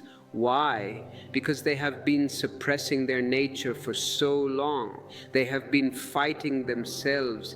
They have turned their own biology into an enemy. They have made sex a sin. They have made food a sin. They have made comfort a sin. They call it discipline, but it is really disease. It is a neurosis. Awareness heals that disease by dissolving the division inside you. Suddenly you don't need to pretend, you don't need to be moral, you just need to be awake. And when you are awake, morality blooms by itself. But it is a different kind of morality. It is not imposed, it is authentic, it is fresh, it changes with the moment. If you are seeing this distinction between acting good and being real, I want you to claim it. Don't just listen, affirm it. Write, "I choose reality" in the comments below. Let the world know you are done with the masks. Let me tell you a story that illustrates this perfectly. It is a story about Mahavira, a great enlightened master. A man once struck Mahavira with a stick. He was full of rage, full of hatred. He hit him hard. Blood flowed from the enlightened one's body. It was a terrible scene. The disciples were angry. They wanted to jump on the man. But Mahavira's face remained calm. His eyes were radiant with peace. He didn't even flinch. Seeing this reaction, or rather this non-reaction, the attacker was shocked. He expected anger. He expected a fight. He expected fear. But he saw only love. He trembled. The stick fell from his hand. He fell at Mahavira's feet, crying, "Forgive me, I have committed a terrible crime. I have hurt a holy man." Mahavira smiled. Listen to his words. He said, "You have not harmed me. You have only hurt your own soul. I forgive you not because you deserve it, but because I cannot do otherwise. I cannot do otherwise." That is awareness. Forgiveness wasn't a moral choice for Mahavira. He didn't think, oh, the scriptures say I should forgive, so I will forgive. No, he had no choice. He was love. When you squeeze an orange, orange juice comes out. Why? Because that is what is inside. When you squeeze a conscious man, only compassion comes out, because that is what is inside. It is the natural fragrance of an awakened heart. This is what I mean when I say that awareness goes beyond virtue. It doesn't make you good in the social sense, it makes you real. And when you are real, goodness follows like a shadow. You don't have to drag it, it follows you. Virtue is no longer something you practice, it becomes the scent of your being. Crime too disappears because crime needs unconsciousness to survive. It needs darkness. A man in deep awareness cannot lie because lying would mean going against his own light. It would be painful. It would be a discord. He cannot be violent because violence would mean hurting his own body, his own breath, his own existence. He feels the other person's pain as his own. The religions of the world have wasted centuries trying to make man moral through commandments and fear. Thou shalt not steal, thou shalt not kill. And look at the result. Look at the newspaper today. The world is still violent, greedy, angry. The history of humanity is the history of crime. When will humanity learn that fear can never create love? You can frighten a man into obedience. You can put a gun to his head and make him bow down. But you cannot frighten him into compassion. You cannot force a flower to open with a hammer. If you use a hammer, you will destroy the flower. You can make him kneel, but you can't make him pray. Prayer is a flowering of the heart. Kneeling is just a physical posture. Awareness is the only revolution that transforms fear into love, obedience into understanding. It is the only alchemy. When awareness is complete, there is nothing left to condemn or to praise. You step out of the court of judgment entirely. You no longer look at life as a moral battlefield of saints and sinners. That is a childish way of seeing. It is a cartoon. You simply see, and in seeing, all judgment dissolves. You see the tree, the river, the murderer, the saint. All are expressions of the same existence moving in different stages of remembering itself. The tree is asleep, the animal is dreaming, the man is sleepwalking, the Buddha is awake, but it is the same life force, the same electricity running through different bulbs. Some bulbs are dim, some are bright. Do you hate the dim bulb? No, you understand it has a lower voltage. How can you condemn one and worship the other? Awareness brings such total acceptance that even what you once called evil becomes part of a vast cosmic harmony. Now be careful here. Do not misunderstand me. This doesn't mean the awakened man approves of harm. It doesn't mean he says, go ahead, kill people, it's all cosmic harmony. No, it means he understands it. He understands the mechanism. He understands that the killer is acting out of suffering, out of blindness. And through that understanding, he transforms it. His very vision becomes medicine. When you look at a madman with love, you heal him. When you look at him with judgment, you push him deeper into his madness. And when you live like this, beyond crime and virtue, you discover something greater, freedom from fear itself. The moral man is always afraid. He is walking on a tightrope. If I make one mistake, I will fall. He is afraid of his own shadow. He is afraid of losing control. He is afraid that if he relaxes, the beast within him will come out. The criminal is afraid too. He is afraid of the police. He is afraid of punishment. He is afraid of exposure. He lives in the shadows. So the moral man and the criminal are both living in fear.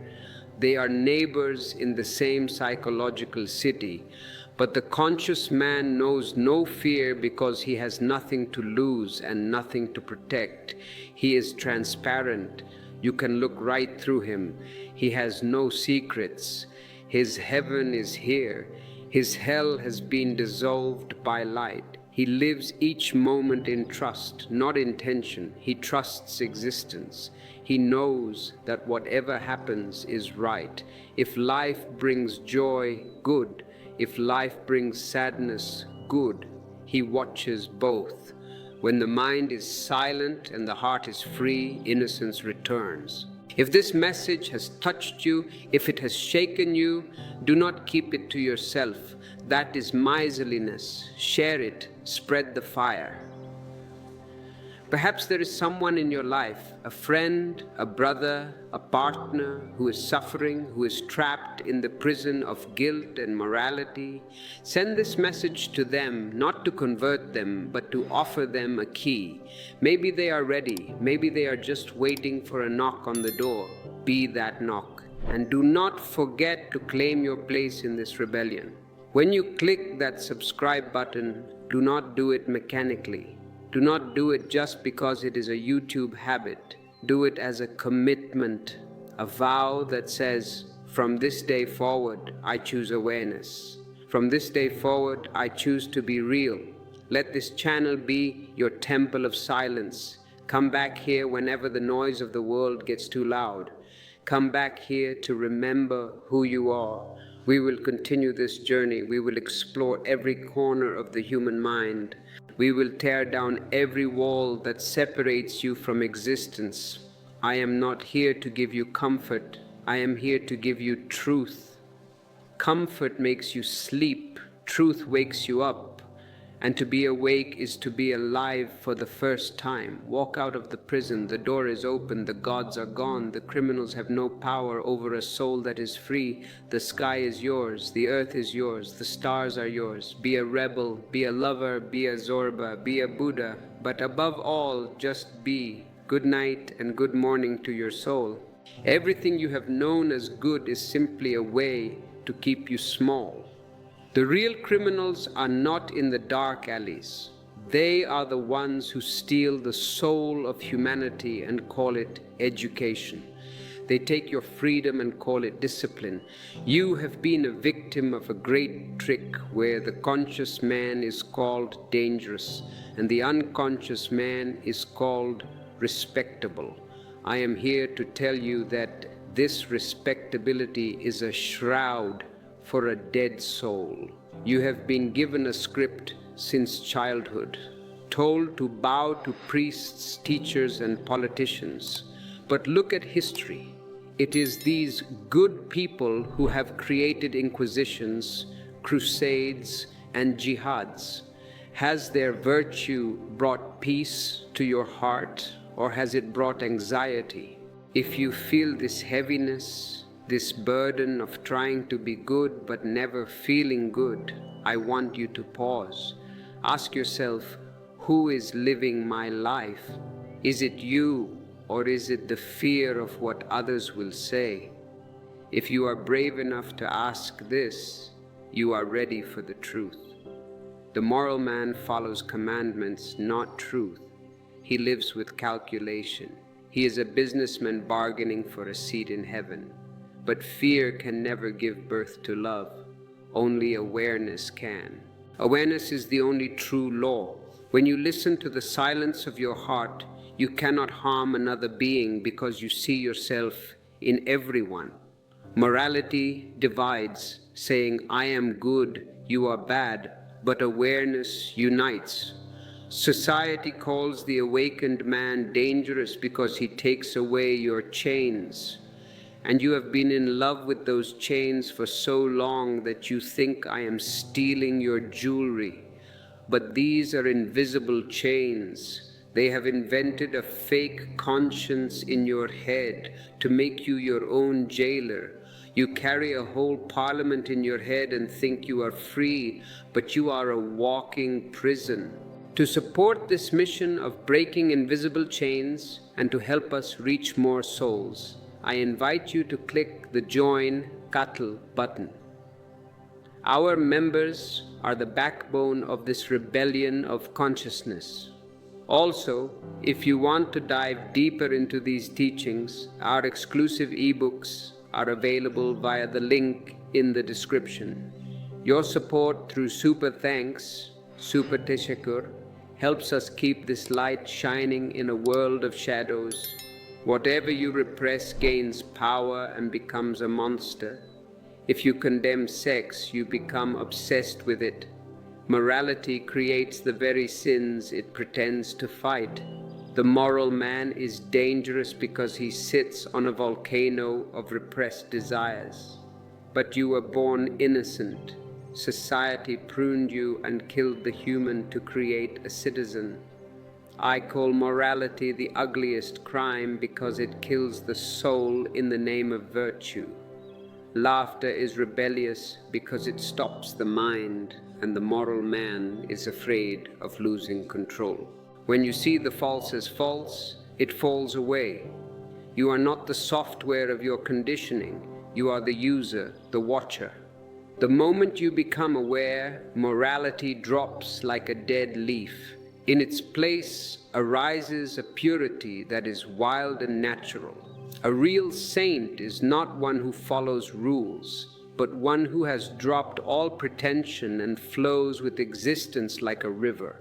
Society loves straight lines, but the river has no map. The priest needs you to be a sinner to stay in business. He cannot save you if you are not drowning. The system shifts the blame to you, making you feel unworthy so you are easy to enslave. But a man who trusts his own intelligence cannot be forced to fight in a war. He will refuse to kill a stranger. The prisons are overflowing with the hungry, while the man who steals a country is called a leader. This is the madness of the world. Justice is often just a net that catches the small fish and lets the sharks pass. Real rebellion is not about burning flags. That is just reaction. True rebellion comes from understanding. It is the rebellion of consciousness. When you stop kneeling to lies, you change everything. Awareness is the father and compassion is the mother. They always come together. Once you understand that society creates both the thief and the judge, you stop judging. You start asking, how do we awaken love? Punishment has failed for 10,000 years. Only awareness heals. Don't forget to like this video and share it with those who are still sleepwalking. Your engagement helps wake up the world. Subscribe now to stay connected to your own light. The greatest crime is forgetfulness, forgetting that you are consciousness. You were born in a state of sleep potential, and forgetfulness is the root of all violence. The ego needs conflict to survive, but in peace the I disappears. We have been conditioned to run a race we never chose. We have everything, but we have nothing because we have lost ourselves. Even love becomes a business deal when we are unconscious. Two empty people cannot complete each other. Two beggars cannot make an emperor. But a conscious man loves because it is his nature, like a flower giving fragrance. Awareness is its own law.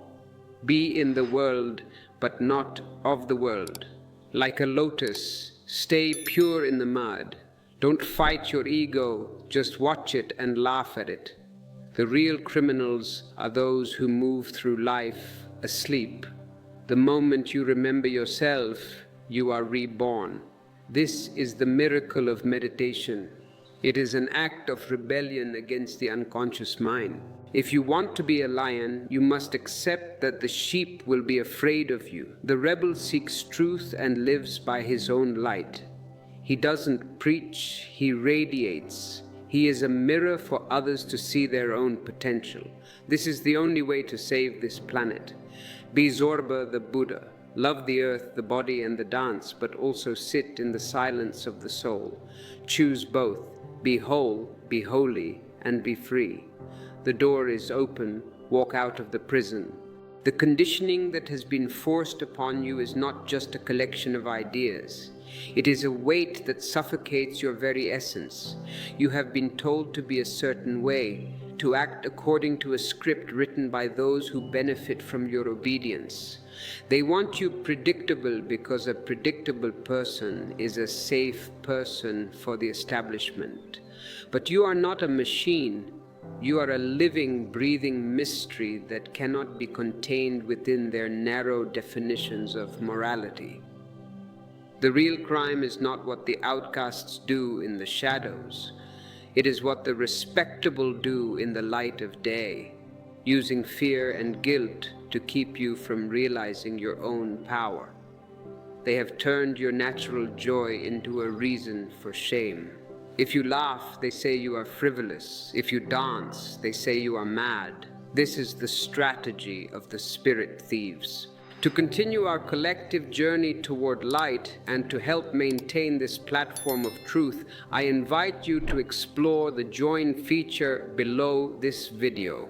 Our members receive exclusive access to deeper meditations and communal support.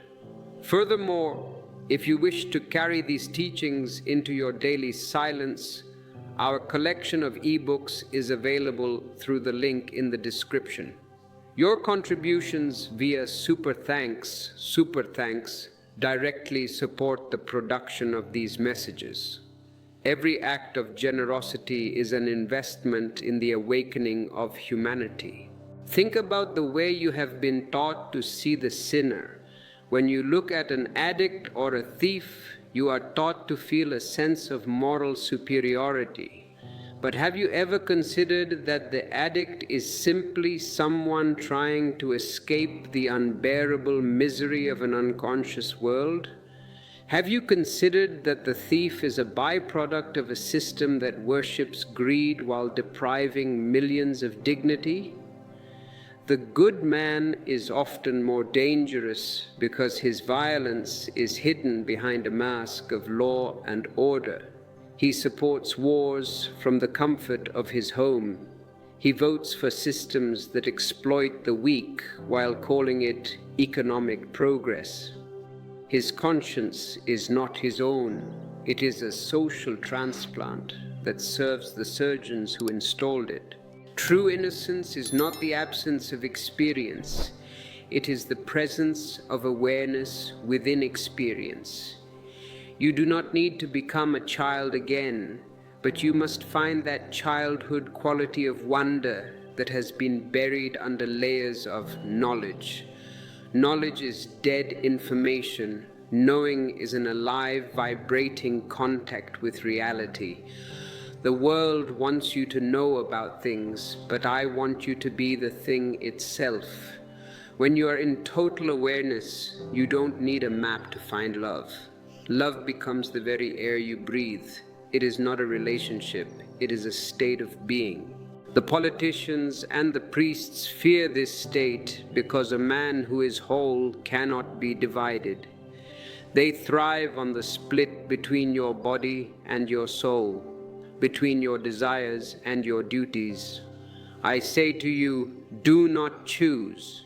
Be the Zorba who enjoys the dance, the food, and the sunshine, and be the Buddha who knows the silence of the Absolute. When these two meet, you are no longer a victim of society's schizophrenia. You are a new human being. This is the only way to transform the earth. Stop judging yourself by the standards of those who are themselves asleep. Their rewards are empty, and their punishments are illusions. The only reward is the peace that comes from being real. The only punishment is the anxiety of being false. Awake now. Do not wait for a future that will never come.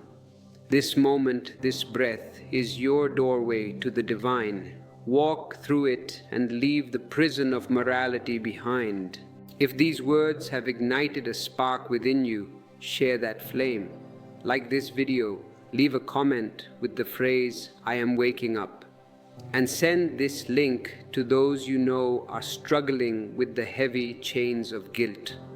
Together, we are not just watching a video.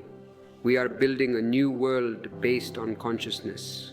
Subscribe to stay connected to this ever-growing family of rebels. The world is a vast machinery designed to keep you from yourself. Have you ever sat by a river and simply watched the water flow? The river has no ego.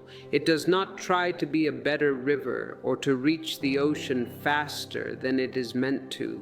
It is in a state of total surrender to existence, but you have been taught to fight, to strive, to become someone, and in that becoming, you have lost your being.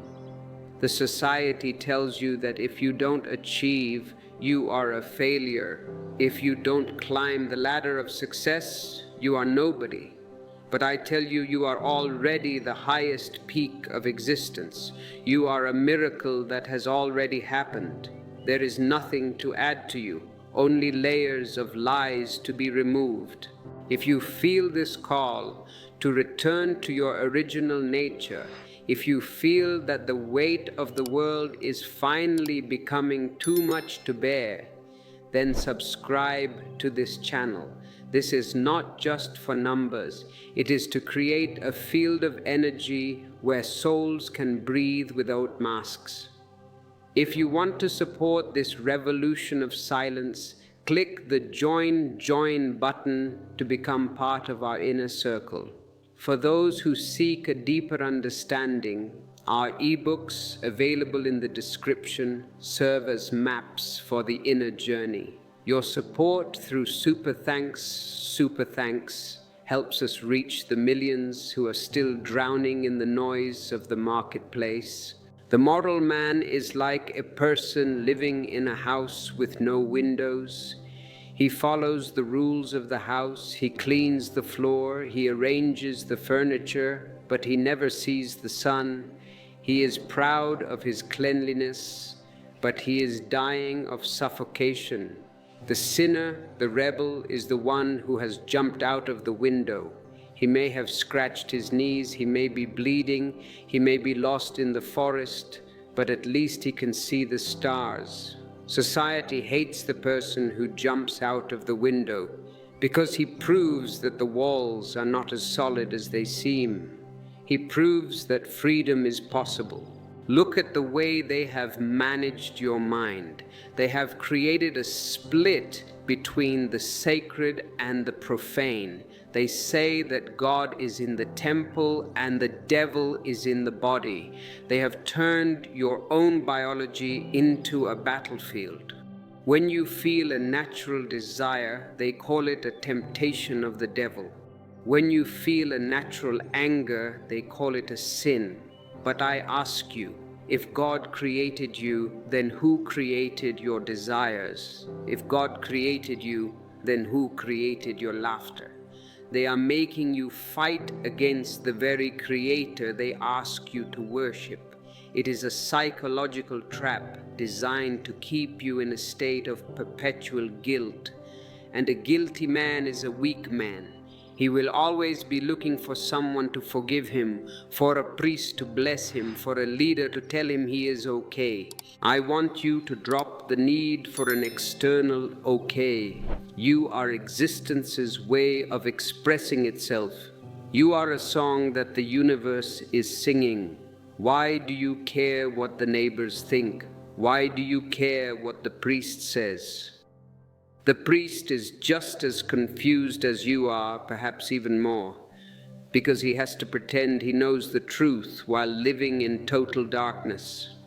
He preaches celibacy while his mind is a storehouse of pornography. He preaches poverty while he sits on a golden throne. This hypocrisy is the foundation of your society. True rebellion is not against people. It is against the mechanicalness of your own mind.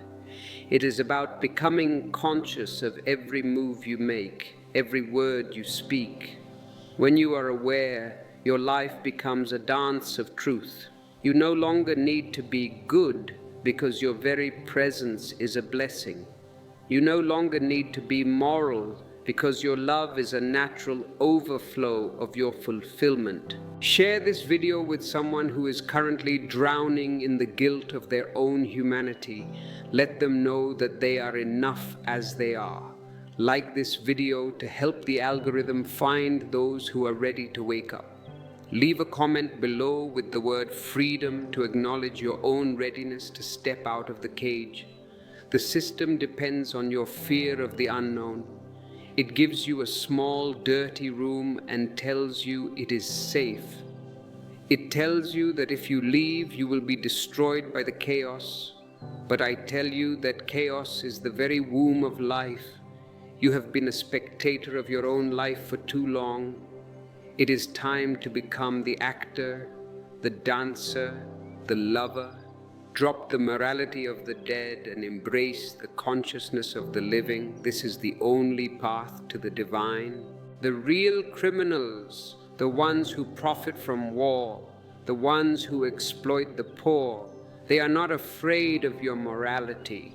They use your morality as a tool to keep you from rebelling. They want you to be good little citizens who pay their taxes and die in their wars. But when you wake up, you become a danger to them. You become unpredictable. You become an individual. And an individual is the only thing a tyrant cannot handle. Walk with me further. The journey into the soul is long and the layers of conditioning are many.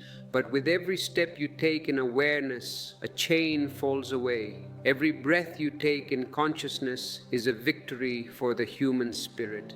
Be Zorba, be Buddha, but above all, be yourself. The society you live in is a grand theater of shadows, where the puppets believe they are the puppeteers. You have been conditioned to believe that your worth is measured by your utility to the collective. They ask you, "What do you do?" But they never ask, "Who are you?" This is because they are not interested in your being. They are only interested in your performance. The moral man is the ultimate performer. He has spent his whole life rehearsing the role of a good person. But if you look behind the curtain, you will find only emptiness and fear. He follows the script of the priest and the politician because he is terrified of the silence of his own soul.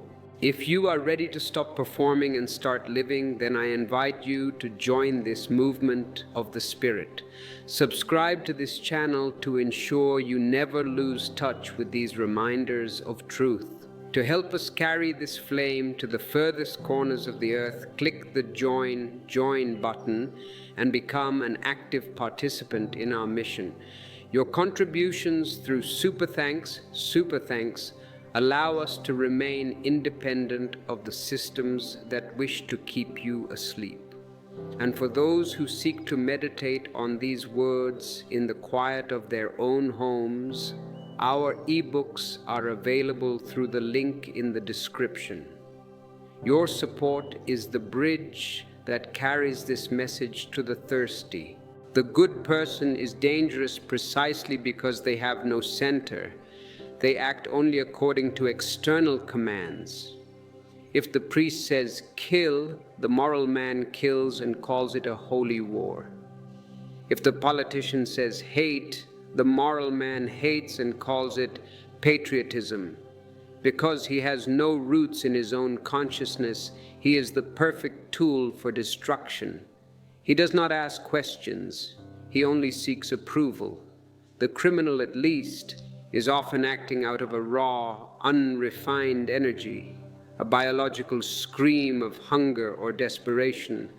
But the moral man's violence is cold, calculated, and justified by dead books. You have been taught to suppress your instincts and call it culture. But what is this culture except a refined form of slavery?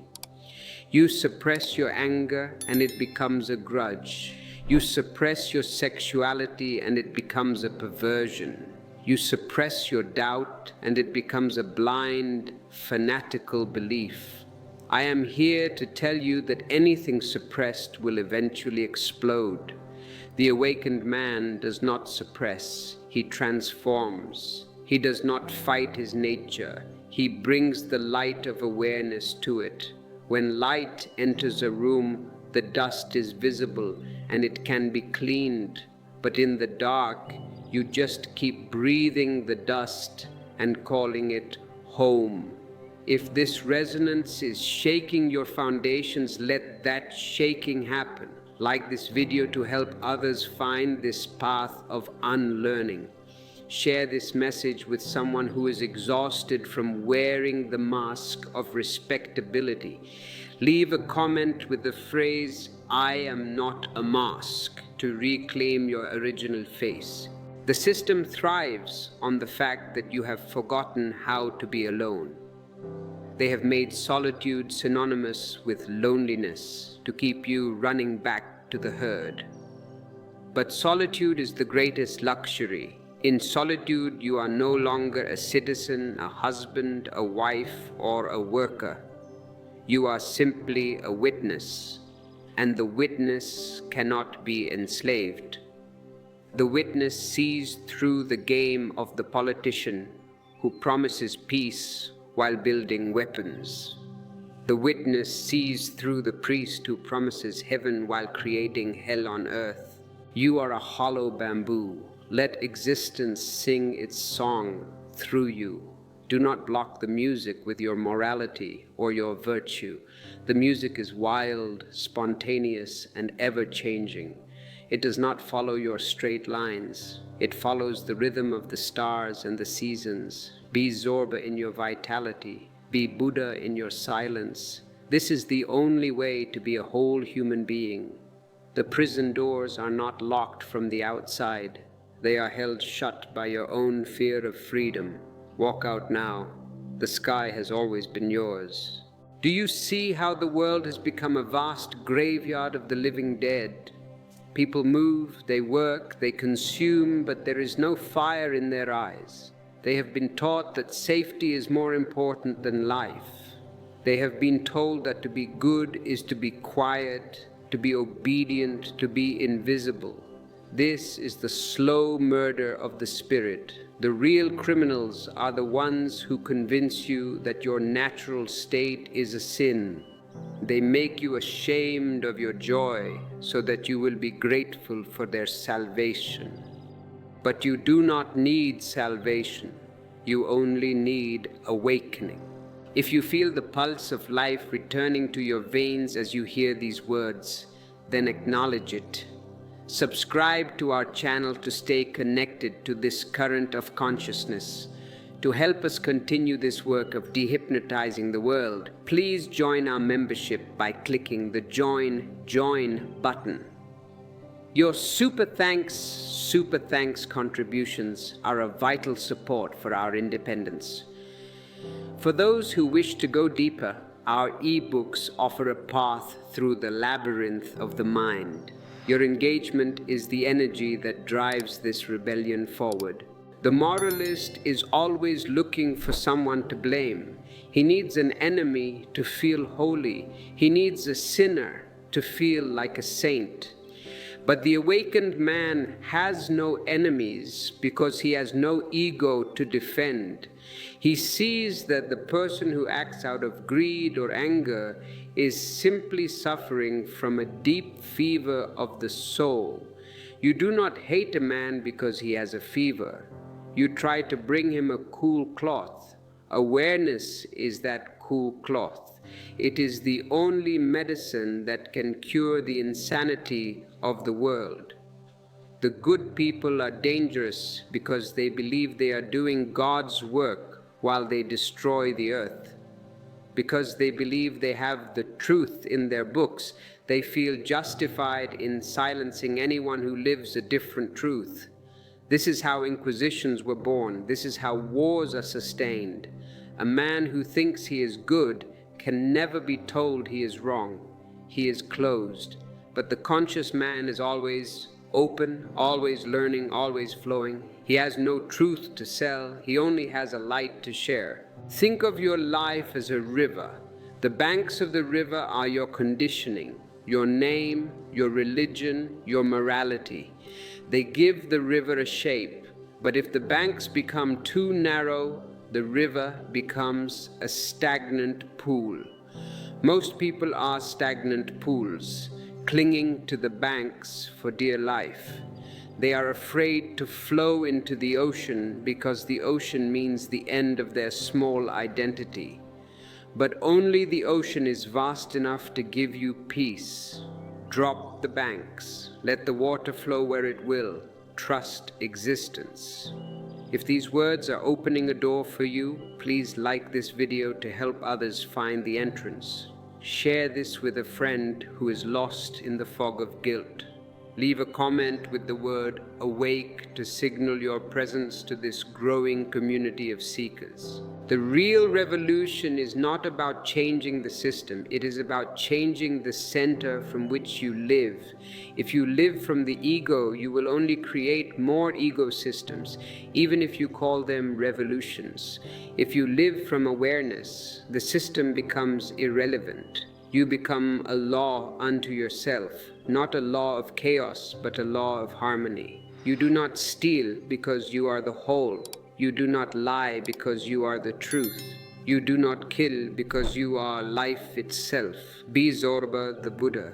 Dance in the marketplace, but keep the silence of the temple in your heart. Eat, drink, and be merry, but let your merriment be conscious. Do not be a half man. The priest wants you to be a spirit without a body. The politician wants you to be a body without a spirit. I want you to be the whole, the holy, the complete. The time for sleep is over. The sun of consciousness is rising. We have spent our time together looking at the many ways you have been deceived. We have looked at the fake morality that serves as a leash and the invisible prisons that you have learned to call home. But all of this understanding is only a map. To reach the destination, you must take the step. You must begin to watch your own mind with the same curiosity you would watch a passing cloud. You must begin to feel the weight of your conditioning, and instead of fighting it, simply notice it. The moment you notice a chain, it begins to lose its power over you. To continue this journey and support our community of light bearers, I invite you once more to engage with us. Subscribe to this channel to keep the flame alive in your daily life. Click the Join button to access our exclusive membership benefits and support our mission directly. Your super thanks contributions are a powerful way to say yes to this awakening. And do not forget our ebooks, which act as lanterns for the dark nights of the soul. Your support ensures that this message remains free from the influence of the unconscious world. The good man is afraid of his own shadow because he has been taught that the shadow is evil. But the shadow is only a lack of light. When you bring awareness to your greed, your anger, and your lust, they lose their monstrous quality. they become simple energies that can be used for creativity and love. The moral man spends his whole life fighting a war inside himself, and that is why he is so exhausted and so bitter. But the conscious man has made peace with his whole being. He accepts himself totally, and in that acceptance he becomes a source of healing for others. Do not be afraid of being dangerous to society. The society that crucifies its Buddhas and poisons its Socrates is not a society you should want to fit into. Its approval is a sign of your sleep. Its condemnation is a sign of your awakening.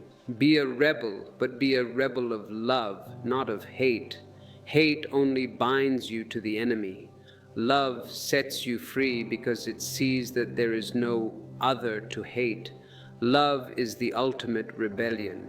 If this talk has shaken you, let that be the beginning of your new life. Like this video to spread the fire. Share it with someone who is ready to hear the truth. Leave a final comment with the phrase, "I am free to claim your birthright." The real criminals are the forces of ignorance, greed, and fear that move through the world. They use the good people as their soldiers and the pious people as their shields.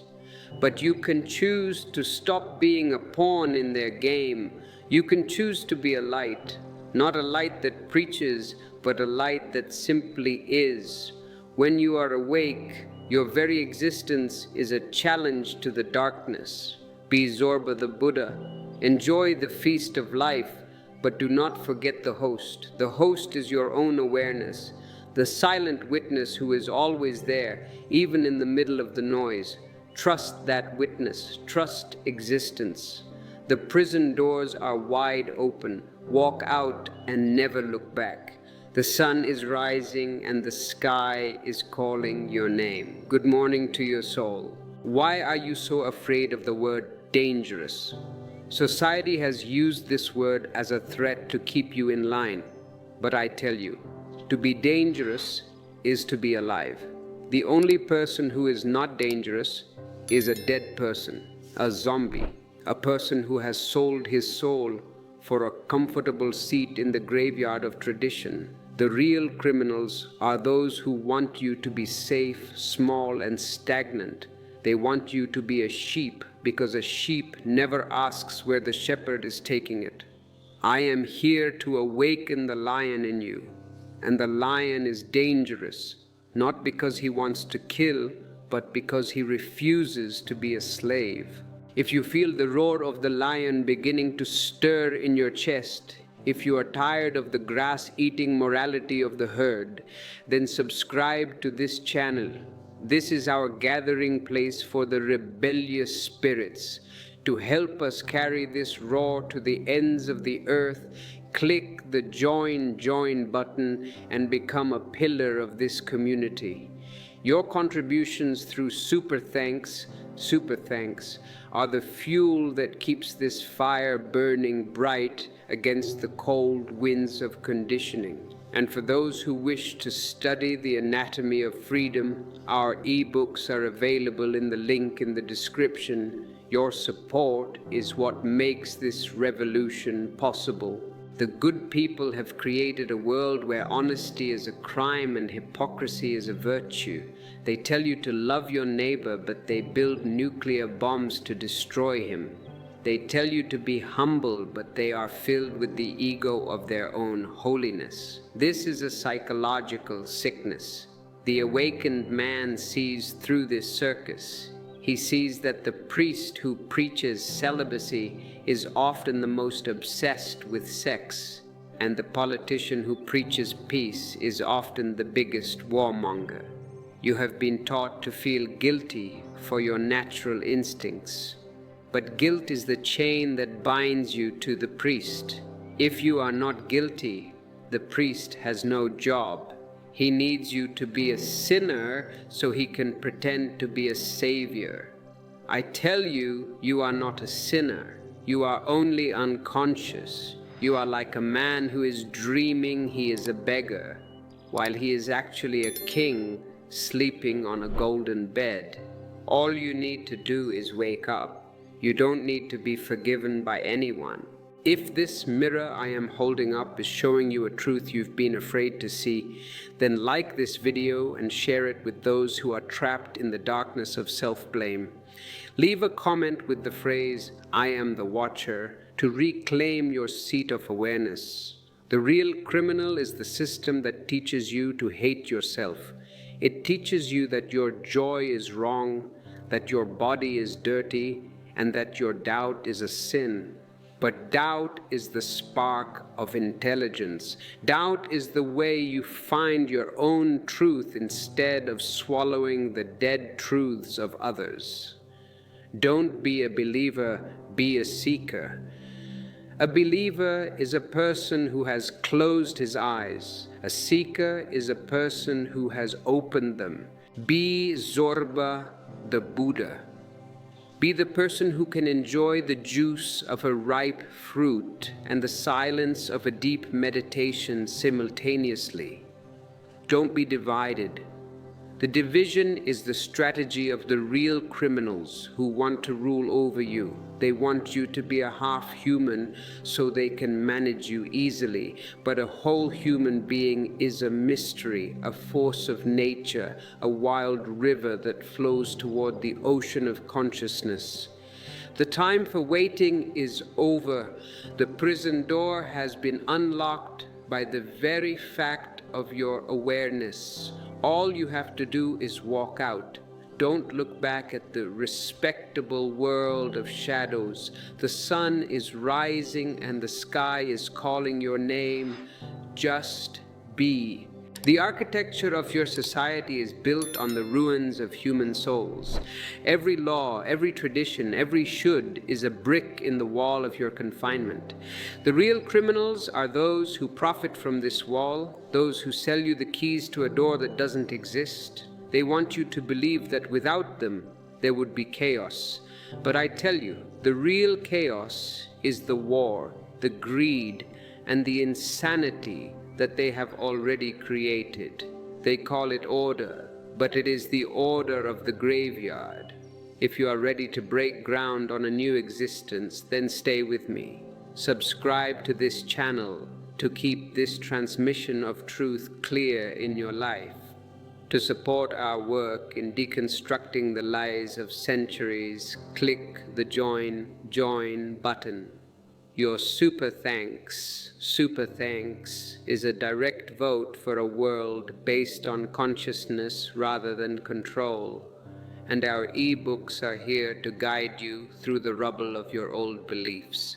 Your support is the foundation of this new temple of truth. The good man is often a man who has successfully committed suicide of the spirit. He has killed his spontaneity, his laughter, and his love just to be called righteous. He is a walking shadow of other people's expectations. He never does anything for the first time because he is always following a dead ritual. This man is dangerous because he is empty, and an empty man can be filled with any ideology of hate. But you are born with a living intelligence. You are born with a capacity to see, to feel, and to know directly. Awareness is the flame that restores this intelligence. When you are aware, you don't need a moral code to tell you to be kind. Kindness becomes the fragrance of your being. You don't need a law to tell you not to steal. You simply see the absurdity of taking from another when we are all part of the same life. Share this video with someone who is currently being crushed by the weight of their virtue.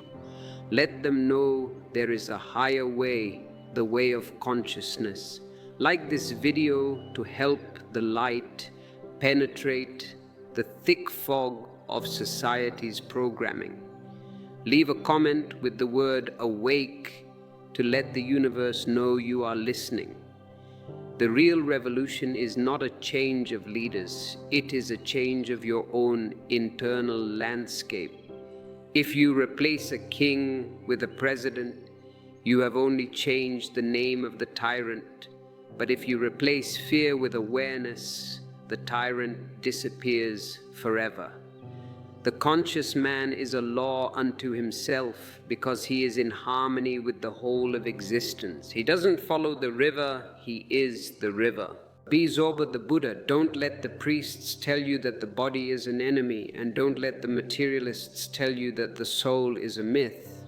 You are the meeting point of the earth and the sky. Embrace the wine and the meditation, the dance and the silence. This is the only way to be whole.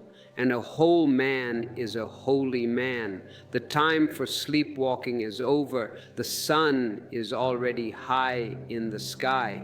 The real criminals have no power over a soul that has found its own center. Walk out of the cage. The sky is yours. Be a rebel. Be yourself. The morality you have inherited is a collection of dead shells. They once held life, but now they are only cages. The real criminals are those who want you to live in these shells while your spirit is starving for the fresh air of reality. They call obedience peace, but it is only the peace of the cemetery. I am here to bring you a different kind of peace, the peace of a dancing heart, a heart that is not afraid to be itself. To keep this vibration of freedom alive and to help us reach the hearts that are still trembling in fear, I invite you to subscribe. This is more than a channel. It is a sangha for the conscious man. To support our mission of turning the world right side up, click the join button.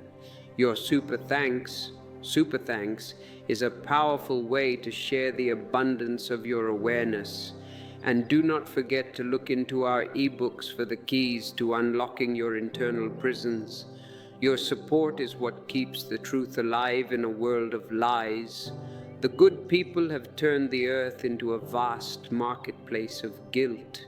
They want you to feel that you are a broken being so they can sell you the glue of their traditions. But I tell you, you are perfect as you are in your original nature. You were born whole. All the fixing that society has done to you is the real crime. They have taken a diamond and tried to turn it into a standardized brick. Awareness is the process of reclaiming your diamond. It is not about becoming something else. It is about remembering who you have always been. The conscious man acts out of his own light. He doesn't look at a book to see if he should love. He loves because love is his very nature. This is the difference between a plastic flower and a real rose. The plastic flower looks perfect, but it has no fragrance. The real rose is wild, it has thorns, but it is alive. If this message is awakening a long-forgotten memory in your soul, then like this video and share it with those who are drowning in the noise of the herd. Leave a comment with the phrase, "I choose my own light," to celebrate your independence. The real revolution is not about changing the laws of the land. It is about discovering the law of your own being. When you are aware, you are the law. You don't need a judge to tell you what is right because your own clarity is the ultimate judge. The world fears this because a man who trusts himself cannot be manipulated. He cannot be bought with money or frightened with hell. Be Zorba the Buddha. Enjoy the feast of life with total intensity. Drink the wine, dance the dance, love the body. But do it all with a deep, silent awareness in the background. This is the secret of alchemy, turning the lead of the marketplace into the gold of the monastery. Be whole, be free. The sky is wide open and the door to your cage is not even locked. The only thing keeping you inside is your own habit of being a prisoner. Walk out. Don't ask for permission. The real criminals have no authority over a soul that has awakened to its own divinity. Be a rebel, be yourself. The world is a grand conspiracy of sleepwalkers. The real criminals are the ones who supply the lullabies, the priests, the politicians, the media, who keep you dreaming while they plunder your life. They want you to be afraid of the light, because in the light their masks will fall off. But I am here to bring the morning. I am here to tell you that the night is over, and it is time to open your eyes. If you are ready to stop dreaming and start living, then subscribe to this channel. This is our bridge from the unconscious to the conscious. To support our work in dehypnotizing the human spirit, click the join button and become an active member of our global Sangha. Your super thanks is a gift of energy to help this message reach those who are still caught in the nightmare. And our ebooks are available to act as lanterns for your individual path. Your support is the air under the wings of this message. The good people have made life a heavy burden. They have turned the joy of being into a task of achieving. They want you to be moral so they can use you as a brick in their social structures. But you are not a brick, you are a living flame. A brick can be piled, but a flame can only be shared. The real criminal is the one who tries to put a flame in a box and call it discipline. Awareness is the fire that burns the box. It is not an effort to be good. It is the natural state of being awake. When you are awake, you cannot be cruel. You cannot be greedy because you see that there is nothing to possess in a world that is constantly changing. You move with the rhythm of existence, not with the rules of the marketplace. Share this video with someone who is currently trapped in the prison of their own mind. Let them know that freedom is not a destination, it is the very way you walk. Like this video to help the light reach the deepest corners of the world's unconsciousness. Leave a comment with the word freedom to declare your own awakening. The real revolution is not in the streets, it is in the silence of your own heart. When you are silent, the world's noise cannot distract you. When you are aware, the world's lies cannot deceive you. You become an individual, a person who cannot be bought, sold, or managed. This is the ultimate danger to the real criminals. Be Zorba the Buddha. Be the one who can celebrate the body and the soul together. Don't be a half man. Be whole. Be holy. And above all, be real. The sky is yours. The earth is yours. The stars are yours. Walk out of the cage and never look back. The morality you carry is like a second-hand coat. It does not fit your soul and it smells of someone else's sweat. The real criminals are those who sold you this coat and told you that without it you are naked and shameful. They have taught you to be afraid of your own nakedness, of your own truth. But I tell you, only in that nakedness is there beauty. Only in that truth is there a meeting with the divine. Society wants you to be a civilized person. But civilization is often just a fancy name for the domestication of the human spirit. They have turned a wolf into a poodle and called it progress. If you are ready to reclaim your wildness, your original spirit, then stay connected with us. Subscribe to this channel to be part of this awakening. To help us spread this message of inner freedom to those who are still bound by the chains of shoulds and should nots, click the join button and become a member of our global family. Your super thanks contributions are a vital support that keeps this rebellion independent. And for those who wish to meditate on these truths more deeply, Our ebooks are available through the link in the description. Your support is the energy that moves this wheel of consciousness. The good people are dangerous because they have lost the capacity for empathy, because they follow a set of rigid rules.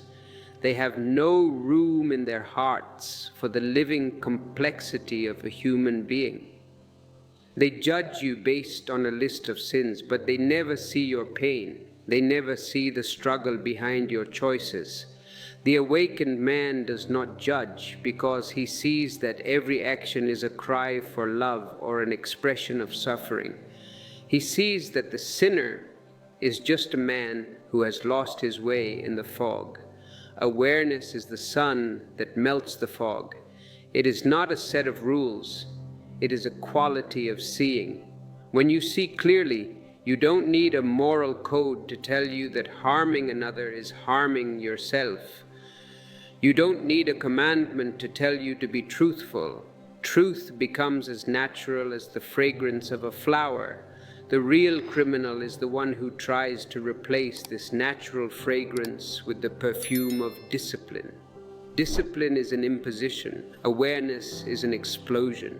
Share this video with someone who is currently drowning in the guilt of being human. Let them know that their desires, their anger, and their doubt are not sins, but energies to be understood and transformed. Like this video, to help the algorithm find those who are ready to break free. Leave a comment with the phrase, "I am awakening," to acknowledge your own journey.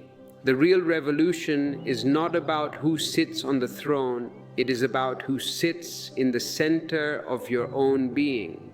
If the ego sits there, you are a slave, even if you are a king. If awareness sits there, you are free, even if you are in prison. The real criminals are the ones who keep you focused on the throne, so you will never look at the center. Be Zorba the Buddha.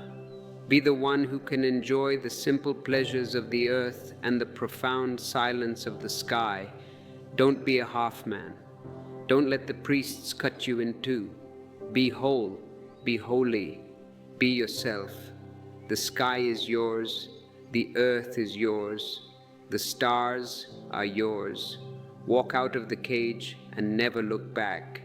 The society you live in is designed for the mediocre. It hates excellence and it fears intelligence. The real criminals are the ones who reward you for being a good follower, while they punish you for being a dangerous thinker. They want you to stay in the herd because a herd is easy to manage.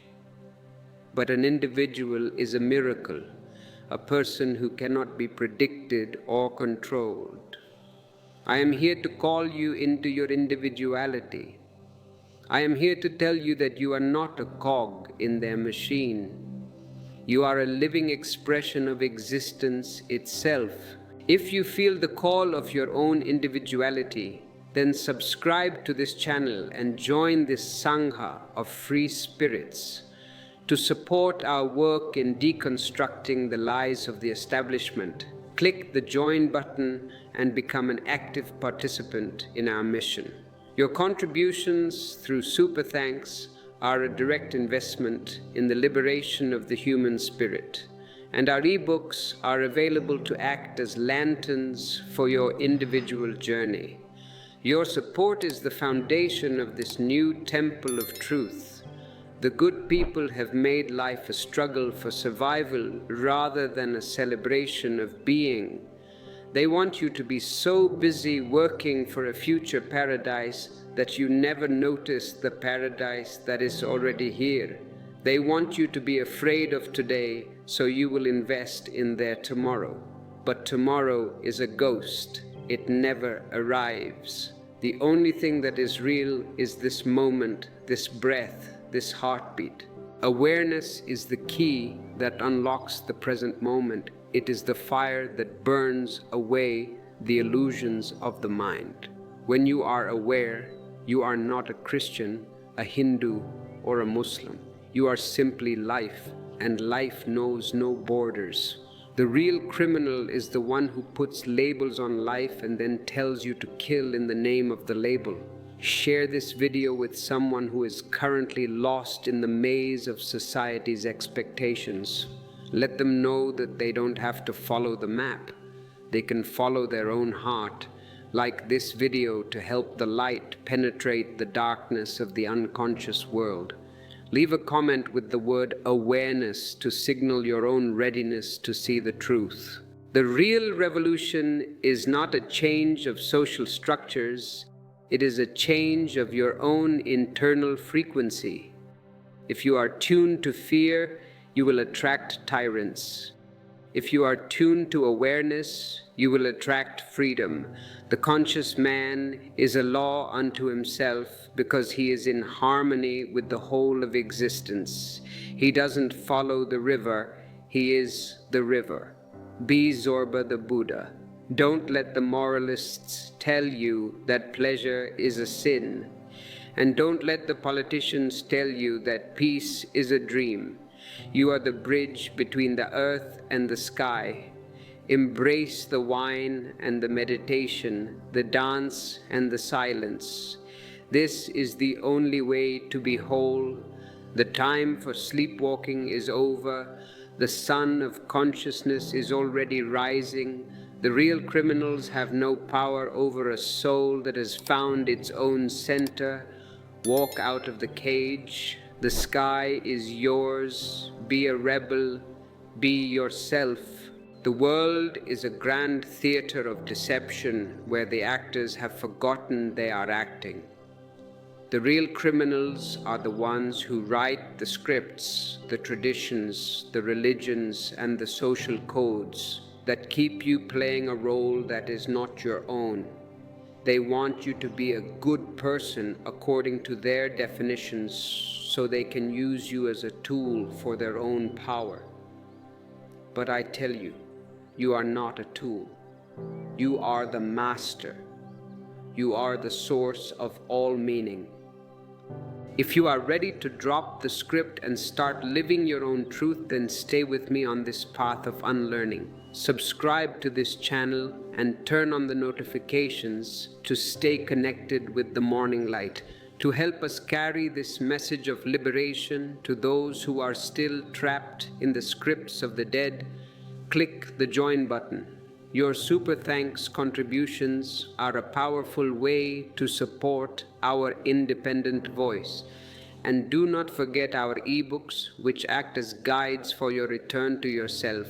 Your support ensures that this flame continues to burn bright.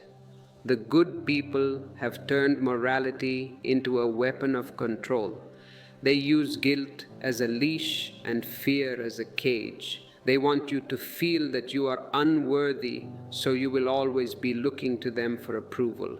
But you do not need anyone's approval. You are existence's way of celebrating itself. You are a miracle that has already happened. The real criminal is the one who tries to make you feel like a mistake. Awareness is the process of reclaiming your dignity. It is the light that reveals the falseness of society's judgments.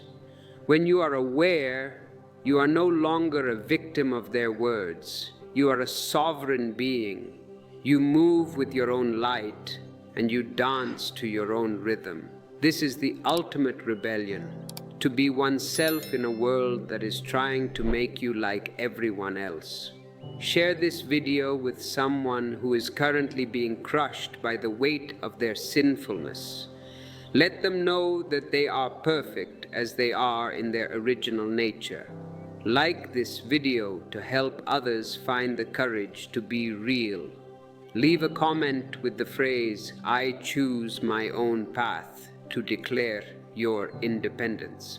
The real revolution is not in the ballot box. It is in the silent explosion of awareness within your own heart. When you are aware, you cannot be bought, sold, or managed. You become a mystery that the system cannot solve. This is the only way to be a free human being.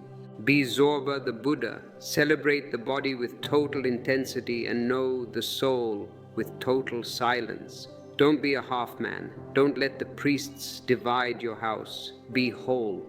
Be holy. Be real. The sky is yours. The earth is yours. The stars are yours. Walk out of the cage and never look back. As we reach the end of this journey today, remember that the door to the prison has never been locked. The only thing that has kept you inside is your own belief in the cage. The real criminals are those who sold you that belief. But the moment you bring awareness to the cage, it vanishes like a dream upon waking. You have always been free. You have always been innocent. You have always been divine. You just forgot. I invite you to make this remembrance a daily practice. Subscribe to this channel so we can continue to walk this path together. Click the join button to support our work and become part of a community that values truth over tradition. Your super thanks contributions help us keep this space of silence alive for everyone. And please dive into our ebooks for a deeper exploration of the themes we have touched upon today. Your support is the air under the wings of this message. The good people will continue to preach their morality, and the powerful will continue to write their laws. But for the man who is awake, these things are as irrelevant as the dust on the road. He lives by the light of his own soul, and he responds to the needs of the moment with total love and clarity. He does not seek heaven because he has already found it within. He does not fear hell because he has already dissolved it with his awareness. Be Zorba the Buddha, live with totality, love with intensity, laugh with your whole being. This is the only prayer that matters. This is the only virtue that is real. Forget the criminals who stole your joy, and forgive the good people who tried to steal your soul. They are just shadows. You are the light. Thank you for walking with me through these hidden layers of the mind. May your awareness grow every day until it becomes a sun that illuminates your whole life. Go out into the world, but do not belong to it. Walk through it like a lotus through the water. Good night, and a very good morning to your awakening soul.